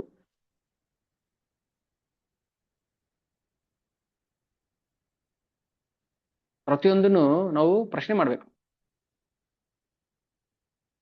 ಈಗ ಲಕ್ಷ್ಮಣನ ಕೈಲಿ ಅಂತ್ಯಕ್ರಿಯೆ ಮಾಡಿಸ್ತಾನೆ ಜಟಾಯುಗೆ. ಸುಮ್ಮನೆ ನೋಡಿ, ಉದಾಹರಣೆಗೆ ಲಕ್ಷ್ಮಣನ ಕೈಲಿ ಜಟಾಯುಗೆ ಅಂತ್ಯ ಸಂಸ್ಕಾರ ಮಾಡಿಸ್ತಾನೆ. ಓಕೆನಾ? ಯಾಕೆ? ಜಟಾಯು ಹೇಳ್ತಾನೆ, ಅಪ್ಪ ನಾನು ನಿನ್ನ ತಂದೆಯ ಸ್ನೇಹಿತ, ನಾವು ಅಣ್ಣ ತಮ್ಮದ ತರ ಇದ್ವಿ, ಸ್ನೇಹಿತರು, ಚಿಕ್ಕಪ್ಪ ಲೆಕ್ಕ. ಇವಾಗ ಜಟಾಯು ಯಾರು ಮಾಡ್ಬೇಕು ಅಂತ್ಯಕ್ರಿಯೆ? ಮಗ ಮಾಡ್ಬೇಕು. ಯಾರು ಮಗ ಚಿಕ್ಕ ಮಗ ಮಾಡ್ಬೇಕು. ಪ್ರತಿಯೊಂದನು ಚಿಕ್ಕಪ್ಪ. ಹಾಗೆ ಜಟಾಯಿಗೆ ಯಾರು ಮಕ್ಳಿಲ್ಲ, ಅದಕ್ಕೆ ಲಕ್ಷ್ಮಣ ಕೈಲಿ ಮಾಡಿಸ್ತಾನೆ. ನೋಡಿ, ಪ್ರತಿಯೊಂದನು ಧರ್ಮಕ್ಕೆ ಪೂರಕವಾಗೇ ಇದೆ. ಯಾವುದನ್ನು ಅದಕ್ಕೆ ಹೇಳಿದ್ರೆ, ನಾವು ಧರ್ಮನ ಹುಡುಕ್ಬೇಕಾದ್ರೆ ರಾಮಾಯಣದಲ್ಲಿ ಹುಡುಕ್ಬೇಕು, ಮಹಾಭಾರತದಲ್ಲಿ ಹುಡುಕ್ಬೇಕು, ನಾವು ಗೀತೆ ಭಾಗವತದಲ್ಲಿ ಹುಡುಕ್ಬೇಕು. ಯಾರೋ ಹೇಳ್ತಾರೆ, ಯಾರೋ ಮಾಡ್ತಾರೆ ಅಂತ ಮಾಡೋದಲ್ಲ. ಇಲ್ಲಿ ಹೇಳ್ತಾನೆ ರಾಮಚಂದ್ರ, ಅಮ್ಮ ನ ತೇನ ಶಕ್ನೋಮಿ ಪಿತುಃ ಪ್ರತಿಜ್ಞಾಂ ಇಮಾಂ ನ ಕರ್ತುಂ ಸಕಲಾಂ ಯಥಾವತ್ ಸಿ ಹಿ ಅವಯೋಸ್ತಾತ ಗುರುರ್ ನಿಯೋಗೆ ದೇವಾಶ ಭರ್ತಾಸ ಗತಿಶ ಧರ್ಮ. ಏನಂದ್ರೆ, ರಾಜನಾದವನು ಗುರು ಸಮಾನ. ರಾಜ, ಗುರು, ಪಿತ, ಅಪ್ಪ, ಮೂರು ತಂದೆ ಸಮಾನ. ಓಕೆ? ಈಗ ನಮ್ಗಿಬ್ರಿಗೂ ಆಜ್ಞೆ ಮಾಡೋದಕ್ಕೆ ದಶರಥನಿಗೆ ಅಧಿಕಾರ ಇದೆ. ದಶರಥ ಆಜ್ಞೆ ಮಾಡಿದ್ರೆ ಅದನ್ನ ಯಾರು ಮೀರೋಂಗಿಲ್ಲ. ಯಾಕಂದ್ರೆ ಅವರು ಗುರುನೂ ಹೌದು, ಕೆಟ್ಟವ್ರು ಇರ್ಬೋದು, ಅಥವಾ ನಮ್ಮ ಇಚ್ಛೆಗೆ ತಕ್ಕಂಗೆ ನಡ್ಕೊಳ್ದಿರ್ಬೋದು. ದಶರಥ ಕೈಕೇಯಿ ಸಹವಾಸಕ್ಕೆ ಬಿದ್ದಿ, ಅದೆಲ್ಲ ಬೇರೆ ಪ್ರಶ್ನೆ. ರಾಜನಿಗೆ ಅಧಿಕಾರ ಇದೆ, ಪೂರ್ಣ ಸ್ವತಂತ್ರ ಇದೆ. ನಾನು ಪ್ರಜೆ ಆಗಿ ನಾನು ಅವ್ರನ್ನ ಪ್ರಶ್ನೆ ಮಾಡೋಂಗಿಲ್ಲ. ಹಿಂಗ್ ಮಾಡೋದು ಸರಿನಾ? ಅಪ್ಪ ಹಿಂಗ್ ಮಾಡೋದು ಸರಿನಾ ಅಂತ ನಾವು ಪ್ರಶ್ನೆ ಮಾಡ್ತೀವಿ. ನೀವ್ ಯಾರು ಪ್ರಶ್ನೆ ಮಾಡೋದಕ್ಕೆ? ಅವ್ರು ಹಿಂಗ್ ಮಾಡೋದು ಸರಿನಾ? ಆ ಪ್ರಭು ಹಿಂಗ್ ಮಾಡೋದು ಸರಿನಾ? ಇವ್ರು ಹಿಂಗ್ ಮಾಡೋದು ಸರಿನಾ? ನಾವ್ ಯಾರು ಪ್ರಶ್ನೆ ಮಾಡಕ್ಕೆ? ನೀವ್ ಯಾರು? ನಿಮ್ಗೇನ್ ರೈಟ್ಸ್ ಇದೆ ಪ್ರಶ್ನೆ ಮಾಡಕ್ಕೆ? ರೈಟ್ಸೇ ಇಲ್ಲ. ಕೌಸಲ್ಯಗೆ ರೈಟ್ಸ್ ಇಲ್ಲ ಅಂದ್ರೆ ನಮ್ಗಿಂದ ಬರುತ್ತೆ ರೈಟ್ಸ್? ಅದಕ್ಕೆ ಹೇಳುದು, ಗುರು, ಪಿತಾ, ರಾಜ ಹೇಳಿದ್ದನ್ನ ಸುಮ್ಮನೆ ಪಾಲನೆ ಮಾಡ್ಬೇಕಷ್ಟೇ. ಯಾಕೆ, ಏನು, ಹಂಗ್ ಮಾಡ್ಬೋದಾ, ಹಿಂಗ್ ಮಾಡ್ಬೋದಾ ನಾವು ಪ್ರಶ್ನೆ ಮಾಡೋಂಗಿಲ್ಲ. ಎಲ್ಲಿ ಯಾವಾಗ ನಾವು ಪ್ರಶ್ನೆ ಮಾಡ್ತೀವಿ, ನಾವಲ್ಲಿ ನಮ್ಮ ಅಧಿಕಾರ ಕಳ್ಕೊಂಡ್ಬಿಡ್ತೀವಿ, ಸಂಬಂಧ ಕಳ್ಕೊಂಡ್ಬಿಡ್ತೀವಿ. ಅಲ್ಲಿ ಗುರು ಶಿಷ್ಯ ಸಂಬಂಧ ಇರೋದಿಲ್ಲ, ಅಪ್ಪ ಮಗ ಸಂಬಂಧ ಇರೋದಿಲ್ಲ, ಮತ್ತೆ ರಾಜ ಪ್ರಜೆ ಸಂಬಂಧ ಇರೋದಿಲ್ಲ. ಅದಕ್ಕೆ ಫಸ್ಟ್ ಸಂಬಂಧ ಮುಖ್ಯ. ಇದೆಲ್ಲ ಸೂಕ್ಷ್ಮತೆ, ಧರ್ಮದ ಸೂಕ್ಷ್ಮತೆ. ಹೇಳ್ತೇನೆ ನೋಡಿ ರಾಮಚಂದ್ರ, ತಸ್ಮಿನ್ ಪುನರ್ಜೀವತಿ ಧರ್ಮರಾಜೆ ವಿಶೇಷತ್ವ ಸ್ವೇ ಪತಿವರ್ತಮಾನೆ ದೇವಿ ಮಯಾ ಸಾರ್ಧಮಿತೋ ಅಭಿಗಚ್ಚೇತ ಕಥಂ ಸಿಧನ್ಯ ವಿದದೇವ ನಾರಿ. ಇನ್ನೊಂದು ಹೇಳ್ತಾರೆ,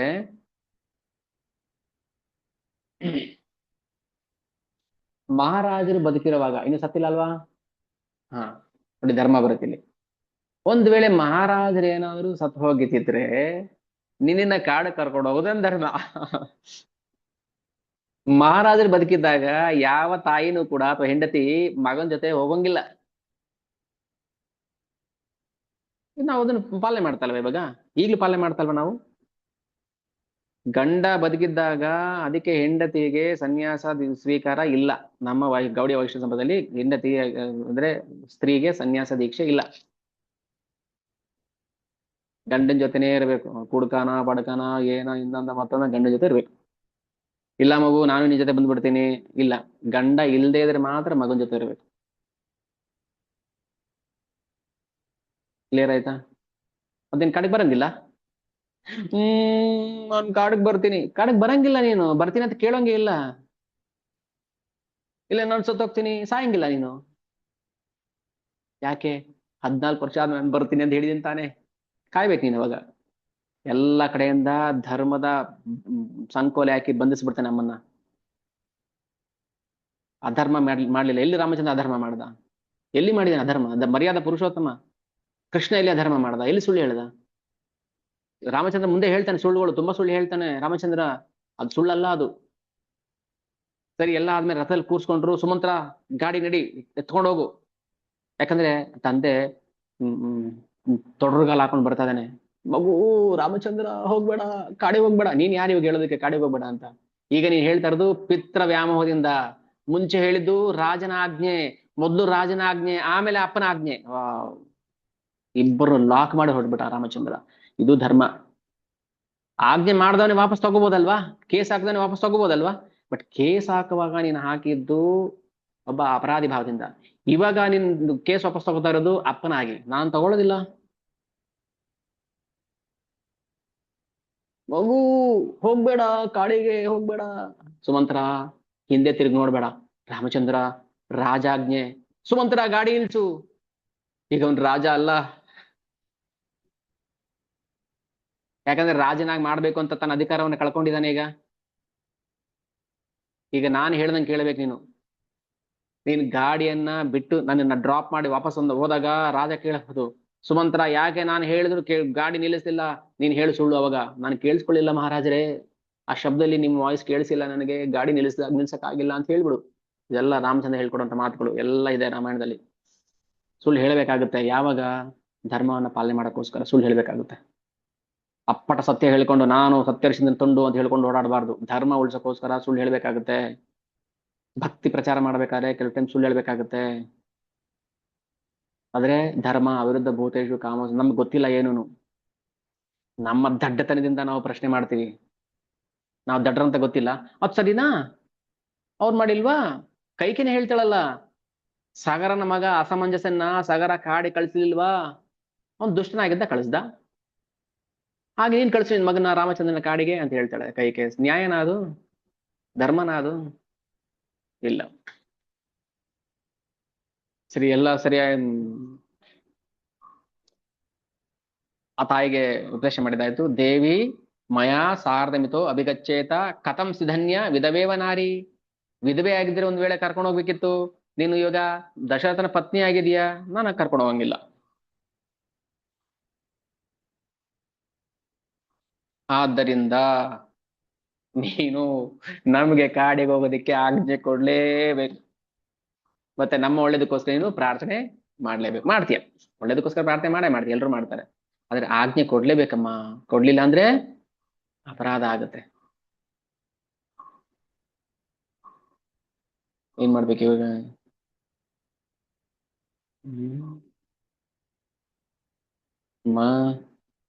ನಾನು ಈ ತುಚ್ಛ ರಾಜ್ಯವನ್ನ ಪಡೆಯೋಕ್ಕೋಸ್ಕರ ನಾನು ಇಲ್ಲಿ ಉಳ್ಕೊಂಡ್ರೆ ನನ್ನ ರಾಮಚಂದ್ರ ಅಂತ ಪೂಜೆ ಮಾಡ್ತಾರ? ರಾಮನವಮಿಗೆ ನೀರ್ಮಜ್ಜಿಗೆ ಪಾನಕ ಹಂಚ್ತಾರ? ರಾಮಚಂದ್ರ ಯಾರಿಗೆ ಗೊತ್ತಾ? ರಾಜ್ಯದ ಆಸೆಗೋಸ್ಕರ ಇಲ್ಲೇ ಉಳ್ಕೊಂಡ ಅಂತ ಜನ ಬೈಯೋದಿಲ್ವ ನನಗೆ? ಕೇಳಿಸ್ಕೋಬೇಕದನ್ನ ಹೇಳ್ತಾನೆ. ಯಶೋ ಹಿಹಂ ಕೇವಲ ರಾಜ್ಯ ಕಾರಣ. ಅಮ್ಮ, ಕೇವಲ ರಾಜಕಾರಣಕ್ಕೋಸ್ಕರ ನಾನು ಯಶಸ್ಸನ್ನು ಕಳ್ಕೊಳಕ್ ಇಷ್ಟಪಡೋದಿಲ್ಲ. ಯಾವ ತಾಯಿನೂ ಕೂಡ ಮಗನ ಯಶಸ್ಸನ್ನ ಕಸ್ಕೊಳಕ್ ಇಷ್ಟಪಡೋದಿಲ್ಲ. ನ ಪ್ರಹೃಷ್ಟ ಕರ್ತುಮಲಂ ಮಹೋದಯಂ ಅದೀರ್ಘ ಕಾಲೇನ ತು ದೇವಿ ಜೀವಿತೆ ವೃಣೆ ಅವರ ಮಾಧ್ಯ ಮಹಿಮ ಧರ್ಮತಃ. ಯಾಕೆ ಬದುಕೋದು ಸ್ವಲ್ಪ ದಿನ ಅಷ್ಟೇ. ನಾವು ಎಷ್ಟು ವರ್ಷ ಬದುಕ್ತೀವಿ ನಾವು? ಆಯ್ತಾ, ಅರ್ಧ ಮುಕ್ಕಾಲು ವರ್ಷ ಜೀವನದಲ್ಲಿ. ಅದಕ್ಕೋಸ್ಕರ ಯಾಕೆ ಅಧರ್ಮ ಮಾಡಬೇಕು? ಸರಿ, ಏನ್ ಮಾಡ್ತೀವಿ ಹೋಗ್ಲಿಯಪ್ಪ? 1500 ಕೋಟಿ ಆಸ್ತಿ ಇದೆ, ಏನ್ ಮಾಡ್ತೀರಾ? ಉಪ್ಪಿನಕಾಯಿ ಹಾಕಿ ತಿನ್ನೋದಿಲ್ಲ ಅದನ್ನ. ಪ್ರಾಣಿನೂ ತಿನ್ನೋದಿಲ್ಲ ಅದನ್ನ. ಅದು ದುಡ್ಡನ್ನು ಉಪ್ಪಿನಕಾಯಿ ಹಾಕಿದ್ರೆ. ಒಳ್ಳೆ ಅವಕಾಶ ಕೊಟ್ಟಿದ್ದಾನೆ ಭಗವಂತ ಧರ್ಮ ಮಾಡಕ್ಕೆ. ಹೇಳ್ತಾನೆ, ರಾಮಾಯಣದಲ್ಲಿ ಬಂತಲ್ಲ ಮಾತು, ನಮ್ಮ ಸಂಪಾದನೆಯಲ್ಲಿ ಅರ್ಧ ಭಾಗವನ್ನ ಎತ್ತಿಟ್ಬಿಡ್ಬೇಕು 50%. ಇನ್ನು ಉಳಿದ 50 ಭಾಗದಲ್ಲಿ 4 ಭಾಗ ಮಾಡ್ಕೊಂಡು ಅದ್ರ ಒಂದೊಂದು ಭಾಗವನ್ನು ಹೆಂಗೆ ಖರ್ಚು ಮಾಡ್ಬೇಕು ಅಂತ, ಅದು ಧರ್ಮ. ಅದಷ್ಟೇ ನಮ್ ಹಿಂದೆ ಬರೋದು, ಇನ್ನೇನು ಬರೋದಿಲ್ಲ ನಮ್ಮ ಹಿಂದೆ. ಅದಕ್ಕೋಸ್ಕರ ಯಶೋ ಈ ಹಯಂ ಕೇವಲ ರಾಜ್ಯ ಕಾರಣ ನಾ ಪುರುಷತಾ ಕರ್ತುಮಲ್ಲ, ನನ್ಗೆ ಬೇಕಾಗಿಲ್ಲಮ್ಮ ಅದು.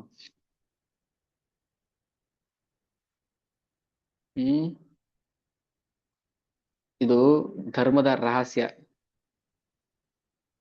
ಧರ್ಮದ ರಹಸ್ಯ, ಧರ್ಮದ ರಹಸ್ಯ. ಅದಕ್ಕೆ ಧರ್ಮ ಗ್ರಂಥಗಳನ್ನ ಓದ್ರಿ ಅನ್ನೋದು. ಯಾಕೆ ಓದಬಾರ್ದು ನಾವು ಧರ್ಮದ ರಹಸ್ಯ?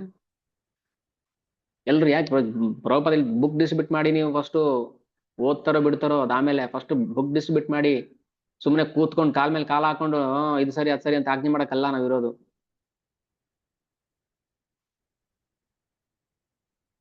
ಯಾರು ಬೇಕು ಮಾಡ್ಬೋದು, ಒಬ್ಬ ಹೆಡ್ಡ ರಾಜಕೀಯ ವ್ಯಕ್ತಿಯನ್ನು ಮಾಡ್ಬೋದು, ಅದು ಮಾಡ್ರಿ. ಸ್ಟಿಲ್ ಬ್ರಿಡ್ಜ್ ಮಾಡ್ಬಿಡ್ರಿ, ಎತ್ತಿನೊಳಗೆ ತಿರ್ಸ್ಬಿಡಿ. ನೀನ್ ಯಾರ ಹೇಳೋದಕ್ಕೆ ಎತ್ತಿನೊಳಗೆ ತಿರ್ಸೋದಿಕ್ಕೆ? ಆಜ್ಞೆ ನಿನ್ ಗೊತ್ತಾ ಧರ್ಮ ಏನು ಅಂತ? ಮರನ ಕಟ್ ಮಾಡ ಎಷ್ಟು ಸಾವಿರಾರು ಲಕ್ಷಾಂತರ ಹೆಕ್ಟೇರ್ ಮರಗಳು ಹೋಗುತ್ತೆ, ನಿಮ್ಮ ಅಪ್ಪಂದ ಮರಗಳು. ಯಾರು ಹೇಳಿದ್ ನಿಮ್ಗೆ ತಿರ್ಸೋದಿಕ್ಕೆ? ಯಾವ ಭಾಷೆಯಲ್ಲಿ ಬೈಬೇಕು ನಿಮಗೆಲ್ಲ? ಇಷ್ಟ ಬಂದು ತಿರ್ಸ್ತೀರಾ ನೀವು? ಅದಕ್ಕೆ ಹೇಳಿ, ಯಾಕೆ ಕಲ್ಕಿ ಬರ್ತಾನೆ ಕೊಚ್ಚಿ ಬಿಸಾಕ್ತಾನೆ ಅಂತ ಹೇಳೋದು?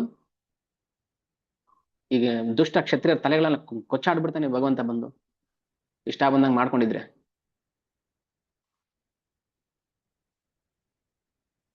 ದುಡ್ಡು ಸಿಗುತ್ತಲ್ಲ ಅದಕ್ಕೆ ಮಾಡ್ತೀವಿ. ಪ್ರಕೃತಿ ವಿರುದ್ಧ ಅದೆಲ್ಲಾನು.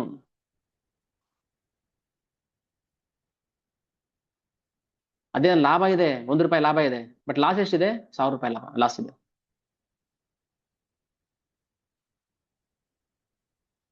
ಅದಕ್ಕೆ ಧರ್ಮದ ರಹಸ್ಯವನ್ನು ಅರ್ಥ ಮಾಡಿಸಿ ಭಗವಂತ ತಡೆ ಹೊರಟ್ಬಿಡ್ತಾನೆ.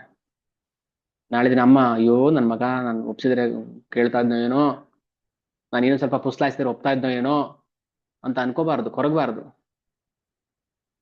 ಖಡಕ್. ಅದಕ್ಕೆ ಧರ್ಮ ಖಡಕ್ ಇರುತ್ತೆ.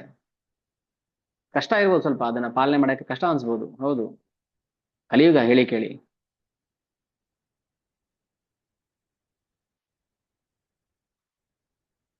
ಧರ್ಮ ಏವ ಹತೋ ಹಂತಿ ಧರ್ಮೋ ರಕ್ಷಿತ. ಧರ್ಮ ಏವ ಹತೋ ಹಂತಿ, ಧರ್ಮವನ್ನು ಯಾರು ಕೊಲ್ತಾನೆ ಅವನ್ನ ಧರ್ಮವೇ ಕೊಂದು ಬಿಡುತ್ತೆ. ಧರ್ಮೋ ರಕ್ಷಿತ. ಧರ್ಮನ ಯಾರು ಕಾಪಾಡ್ತಾರೆ ಅವ್ರನ್ನ ಧರ್ಮನೇ ಕಾಪಾಡ್ಬಿಡುತ್ತೆ. ರಹಸ್ಯಗಳನ್ನೆಲ್ಲ ನಾವು ಕೂತ್ಕೊಂಡು ಮೇಡಿಟೇಟ್ ಮಾಡೋದ್ರಿಂದ ನಮ್ಗೆ ಅರ್ಥ ಆಗೋದಿಲ್ಲ. ಭಕ್ತಿ ಮಾಡಿ, ಭಗವಂತನ ಪ್ರೀತಿ ಮಾಡಿ, ಭಗವಂತ ಪ್ರೀತಿ. ಅದಕ್ಕೆ ಹೇಳು, ಭಗವಂತನ ಪ್ರೀತಿ ಮಾಡೋದ್ರಿಂದ ನಮ್ಗೆ ಏನ್ ಲಾಭ? ಪ್ರಶ್ನೆ, ಏನ್ ಲಾಭ ನಮ್ಗೆ?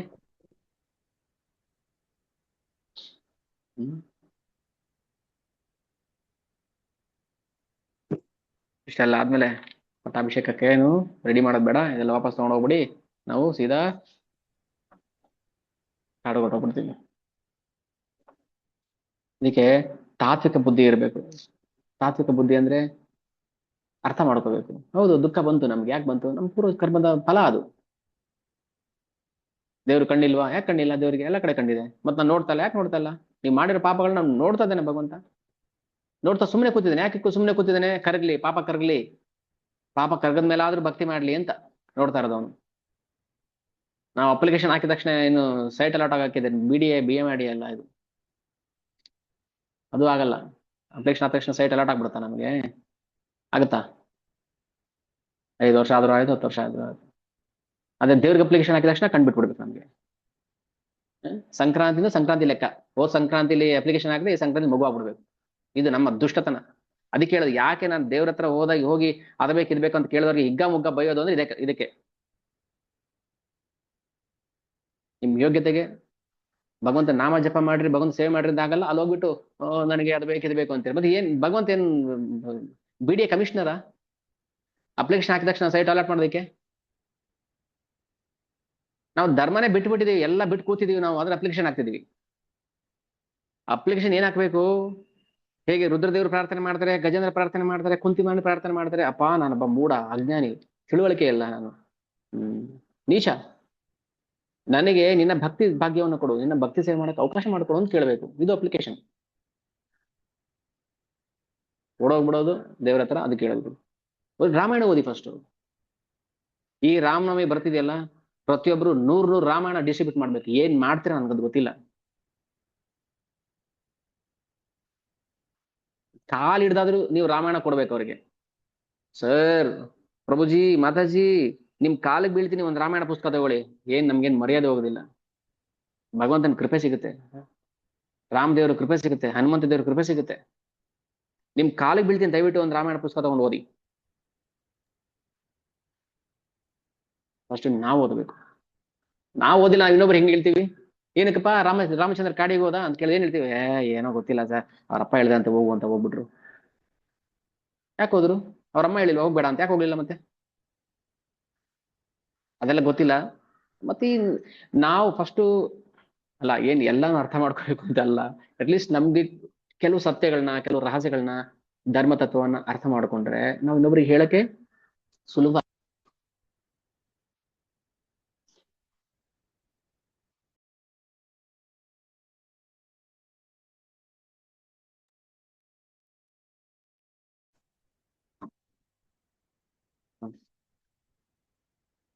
ಇದಾಯ್ತು. ಲಕ್ಷ್ಮಣ ಕೋಪದಲ್ಲಿ ಮಾತಾಡ್ತಾನೆ, ತಾಯಿ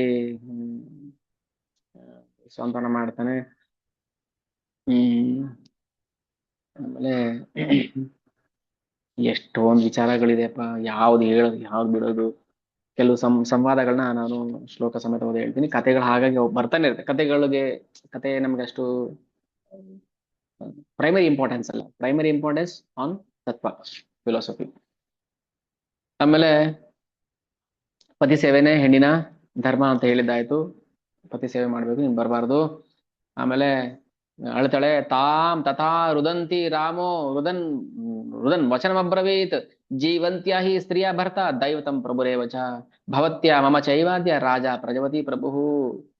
ಕೌಸಲ್ಯ ಅಳ್ತಾಳೆ, ಅಮ್ಮ ಅಳಬೇಡಮ್ಮ, ಸಮಾಧಾನ ಮಾಡ್ಕೊ. ನಿನ್ನ ಗಂಡನ ಸೇವೆನೇ ನಿನ್ನ ಪರಮ ಸೇವೆ. ದಯವಿಟ್ಟು ಅದನ್ನ ಮಾಡ್ಕೊಂಡಿರು, ನಾನು ಬರ್ತೀನಿ. ಅಂದ್ರೆ ಯಾರ ಜೀವನನು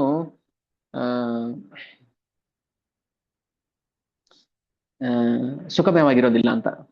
ಅದು ಯಾರೇ ಆಗಿರ್ಲಿ, ಯಾರ ಜೀವನವೂ ಕೂಡ ಸುಖಮಯವಾಗಿ ಇರೋದಿಲ್ಲ. ರಾಮಚಂದ್ರನು, ಭಗವಂತನು ಕೂಡ ದುಃಖ ಪಟ್ನಲ್ಲ, ಶೋಕ ಪಟ್ನಲ್ಲ. ಹೌದಲ್ಲ? ನಾವು ಖುಷಿಗೋಸ್ಕರ ಒದ್ದಾಡ್ತೇವೆ. ಖುಷಿ ಇಲ್ಲ ನನಗೆ ಜೀವನದಲ್ಲಿ, ಬರುತ್ತೆ ಹೋಗುತ್ತೆ ಅದು. ನಾವು ಖುಷಿ ದುಃಖದ ಬಗ್ಗೆ ಯೋಚನೆ ಮಾಡಂಗಿಲ್ಲ, ಅದು ಬರ್ತಿರುತ್ತೆ ಹೋಗ್ತಿರುತ್ತೆ. ನಮ್ಮ ಭಕ್ತಿಗೆ ಅದು ಅಡ್ಡ ಆಗಬಾರ್ದು ಅಷ್ಟೇನೆ.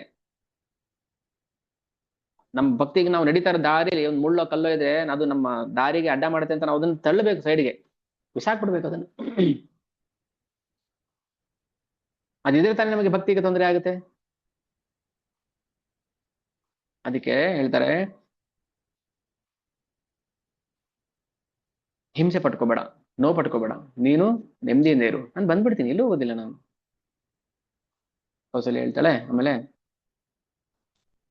ಆಯ್ತಪ್ಪ, ನೀನು ಕಾಡಿಗೆ ಹೋಗ್ಬಾ, ಮನೆ ತಡೆಯಕ್ ಆಗೋದಿಲ್ಲ. ಅವಾಗ ಆಶೀರ್ವಾದ ಮಾಡ್ತಾಳೆ. ಹೆಂಗ್ ಆಶೀರ್ವಾದ ಮಾಡ್ತಾಳೆ ನೋಡಿ, ಎಲ್ಲಾರು ಪ್ರಾರ್ಥನೆ ಮಾಡ್ಕೋತಾಳೆ. ಅಂದ್ರೆ ನೀನು ತಂದೆ ತಾಯಿಗೆ ಮಾಡಿದ ಸೇವೆ ನಿನ್ನ ಕಾಪಾಡ್ಲಿ, ನಿನ್ನ ಸತ್ಯದ ಪಾಲನೆಯನ್ನ ನಿನ್ನ ಕಾಪಾಡ್ಲಿ, ನಿನ್ನ ಸದ್ಗುಣಗಳನ್ನ ನಿನ್ ಕಾಪಾಡ್ಲಿ, ವಿಶ್ವಾಮಿತ್ರ ಗುರುಗಳ ಕೃಪೆ ನಿನ್ನ ಕಾಪಾಡ್ಲಿ, ಆಮೇಲೆ ಧರ್ಮ ನಿನ್ನ ಕಾಪಾಡ್ಲಿ, ಕಾಡಲ್ಲಿ ಮರ ಗಿಡಗಳು ನಿನ್ನ ಕಾಪಾಡ್ಲಿ, ಸೂರ್ಯ ಚಂದ್ರರು ಕಾಪಾಡ್ಲಿ, ದಿಕ್ಕುಗಳು ಕಾಪಾಡ್ಲಿ, ಕಾಲ ನಿನ್ನ ಕಾಪಾಡ್ಲಿ, ದೇವತೆಗಳು ನಿನ್ನ ಕಾಪಾಡ್ಲಿ, ಋಷಿ ಎಲ್ಲರಿಗೂ ಎಲ್ಲ ಆಶೀರ್ವಾದ ಮಾಡ್ಬಿಡ್ತಾಳೆ. ಎಲ್ಲರೂ ಅನುಗ್ರಹ ಮಾಡ್ಲಿ ನಿನಗೆ. ಸಮಸ್ತ ಪರ್ವತಗಳು, ಗಿರಿ ಕಾನನಗಳು, ಸಮುದ್ರ, ಅಂತರಿಕ್ಷ, ಭೂವ, ಸ್ವರ್ಗ, ಎಲ್ಲ ಲೋಕದ ನಿವಾಸಿಗಳು ನಿನ್ನ ಕಾಪಾಡ್ಲಿ ಅಂತ ಆಶೀರ್ವಾದ ಮಾಡಿ ಕಳ್ಸಿಕೊಟ್ಟು ಬಿಡ್ತಾಳೆ. ಆಮೇಲೆ ರಥ ಸಿದ್ಧ ಆಯ್ತು. ಎಲ್ಲ ಅಯೋಧ್ಯೆ ಪ್ರಜೆಗಳೆಲ್ಲ ದುಃಖದಲ್ಲಿ ಗೋಳಾಟ. ಅಯ್ಯೋ, ರಾಮಚಂದ್ರ ಕಾಡಿಗೆ ಹೋದ, ರಾಮಚಂದ್ರ ಕಾಡಿಗೆ ಹೋಗ್ತಿದ್ದಾನೆ. ಇಲ್ಲ, ಹೆಂಡತಿಯರು ನಗರವಾಸಿ ಹೇಳ್ತಾರೆ, ಹೋಗ್ರಿ ಅವ್ರ ಜೊತೆ, ನೀವು ರಾಮನ ಕರ್ಕೊಬನ್ನಿ, ಹೋಗಿ ಬಿಡ್ಬೇಡಿ ರಾಮಚಂದ್ರನ ಹೋಗೋದಿಕ್ಕೆ, ನೀವು ಗಂಡಸ, ನೀವು ಕೈ ಬೆಳೆ ತೊಟ್ಕೊಂಡಿದ್ದೀರಿ, ನೀವು ಹೋಗ್ರಿ ಅಂತ ಎಲ್ಲ ಪತ್ನಿಯರು, ಸ್ತ್ರೀಯರು ಗಂಡಂದ್ರನ್ನ ಕಳ್ಸಿಕೊಡ್ತಾರೆ. ರೀ ರಾಮಚಂದ್ರನಿಗೆ ಏನಾಯ್ತು, ಅಯ್ಯೋ ಇವರೆಲ್ಲ ಬಂದ್ರೆ ತೊಂದರೆ ಆಗುತ್ತೆ ಸುಮಂತ್ರ ಅಂತ ಹೇಳಿ ರಥವನ್ನ ನೇರವಾಗಿ ಗಂಗಾ ನದಿ, ಶೋಣ ನದಿ ಹತ್ರ ಕರ್ಕೊಂಡ್ ಬರ್ತಾರೆ. ಅಷ್ಟೊತ್ತಿಗೆ ಸೀತೆಗೆ ಕನ್ವಿನ್ಸ್ ಮಾಡಿ ಸೀತೆ ಮತ್ತೆ ಲಕ್ಷ್ಮಣನ್ನು ಕರ್ಕೊಂಡು ಹೋಗ್ತಾರೆ. ಸೀತೆಗೆ ದಾರುಣವಾದ ಸ್ಥಿತಿ. ವಸಿಷ್ಠರು ಬೈತಾರೆ ಅವರಿಗೆ, ಕೈಕೆಗೆ. ಒಂದು ಹೆಣ್ಣಾಗಿ ಇನ್ನೊಬ್ಬ ಹೆಣ್ಣಿನ ನೋವು ಅರ್ಥ ಮಾಡ್ಕೊಳಕ್ ಆಗೋದಿಲ್ವಾ? ಸೀತಾಮಾತೆ ಆ ಕೋಮಲವಾದ ಪಾದವನ್ನ ಕಾಡಲ್ಲಿ ಅಲಿಸ್ತಾ ಇದೆಯಲ್ಲ, ನಿನಗೆ ಕರುಣೆನೇ ಇಲ್ವಾ? ನಿನಗೆ ಹೆಣ್ಣಿಗೆ ಹೆಣ್ಣೆ ಶತ್ರು ಅನ್ನೋ ತರ ಕೈಕೆಗೆ ಬೈತಾರೆ, ವಸಿಷ್ಠರು ಬೈತಾರೆ, ಸುಮಂತ್ರ ಬೈತಾನೆ. ಸುಮಂತ್ರ ಅಂತೂ ತುಂಬಾನೇ ನಿಂದನೆ ಮಾಡ್ಬಿಡ್ತಾನೆ ಏಕಾಏಕಿ ವಿವೇಕವಚನದಲ್ಲೆಲ್ಲ.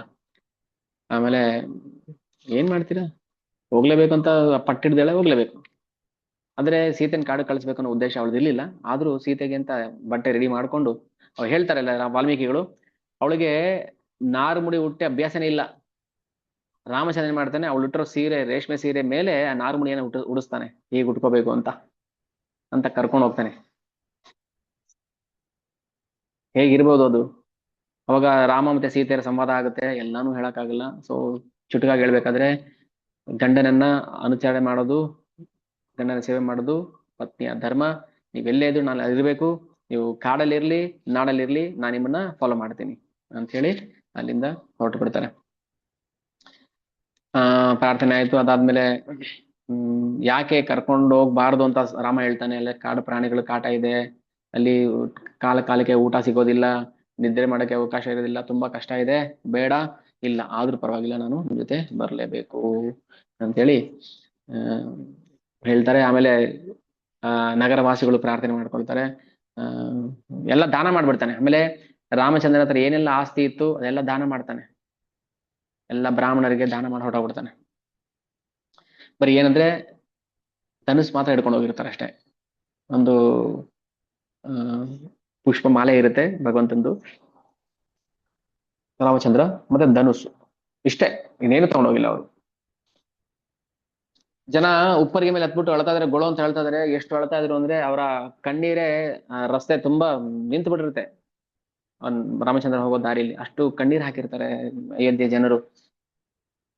ಹೇಳ್ತಾರೆ, ಐಶ್ವರ್ಯಸ್ಯ ರಸಜ್ಞ ಸನ್ ಕಾಮಾನಂ ಚಾಕರೋ ಮಹಾನ್ ನೇಚತೆ ಇವಾನೃತಂ ಕರ್ತುಂ ವಚನಂ ಧರ್ಮ ಗೌರವತ್ ಯಾನ ಶಕ್ಯ ಪುರಾ ದ್ರಷ್ಟುಂ ಭೂತೈರ್ ಆಕಾಶ ಗೈರಪಿ. ಅವ್ರು ಕಿರಿಸ್ತಾ ಇದ್ದು ಹೆಂಗೆ ಅಂದ್ರೆ, ಆಕಾಶ ಕಡೆ ನೋಡ್ಕೊಂಡು, ಅಯ್ಯೋ ಏನ್ ಗತಿ ಬಂತು ನಮ್ಗೆ, ಆಕಾಶದ ಕಡೆ ತಲೆ ನೋಡ್ಕೊಂಡು.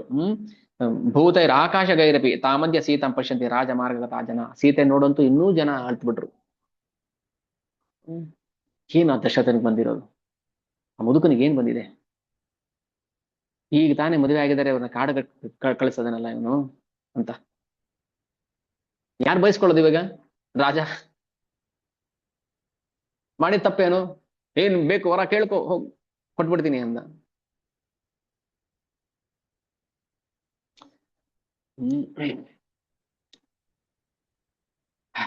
ಈಗ ಹೇಳ್ತಾರೆ,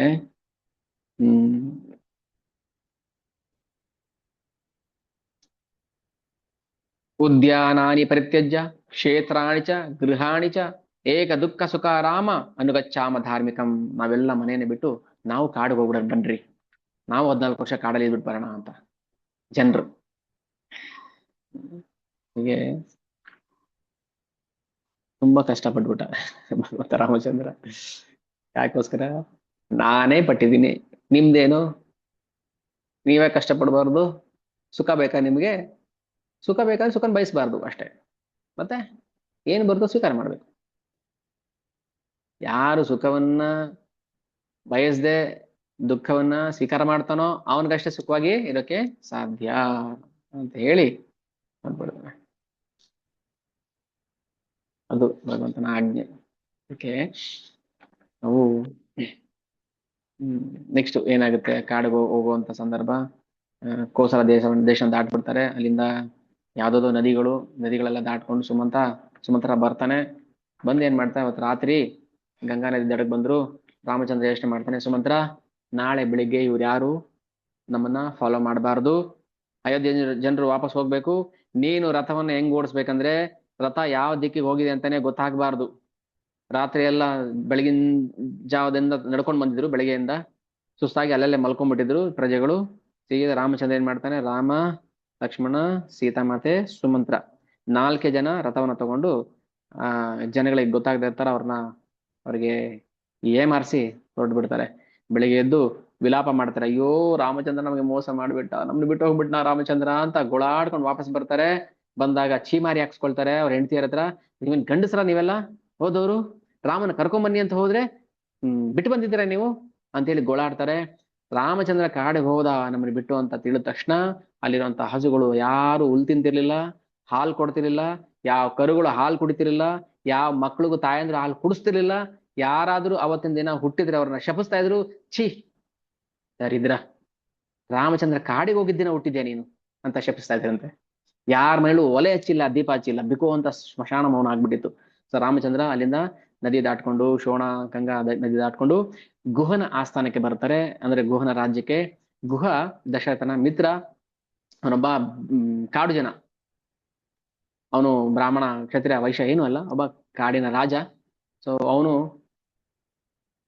ರಾಮಚಂದ್ರ ಮಹಿಮೆನ ತಿಳ್ಕೊಂಡಿದ್ದ. ರಾಮಚಂದ್ರ ಧರ್ಮಜ್ಞ, ಕೃತಜ್ಞ ಅಂತ ಹೇಳಿ. ಆಗ ರಾಮನನ್ನ ಹೇಗೆ ಸತ್ಕಾರ ಮಾಡ್ತಾನೆ, ರಾಮನ ಸ್ನೇಹ ಹೇಗಿರುತ್ತೆ, ಗುಹನ ಸ್ನೇಹ ಅನ್ನೋದನ್ನ ನಾವು ನಾಳೆ ಚರ್ಚೆ ಮಾಡೋಣ. ಓಕೆ, ಸೊ ಇಷ್ಟೊಂದು ಸಾರಾಂಶ, ರಸ, ಧರ್ಮದ ಸಾರಾಂಶ ಇದೆ, ನಮ್ಗೆ ಅದು ಅರ್ಥ ಆಗ್ತಾ ಇಲ್ಲ ಅಷ್ಟೇ. ಓಕೆ, ಕತೆ ಮಾತ್ರ ಕೇಳ್ತೀವಿ ನಾವು, ಕತೆ ಚೆನ್ನಾಗೇ ಇರುತ್ತೆ. ರಾಮಚಂದ್ರ ಕತೆ ಯಾರಿಗೆ ಚೆನ್ನಾಗಿರೋದಿಲ್ಲ? ಅದರ ಆಳವನ್ನ ನಾವು ಅರ್ಥ ಮಾಡ್ಕೋಬೇಕು. ಅದಕ್ಕೆ ವಾಲ್ಮೀಕಿ ರಾಮಾಯಣ ಕೊಡುವಂತ ರುಚಿ ಬೇರೆ ಯಾವುದು ನಮಗೆ ಕೊಡೋದಿಲ್ಲ.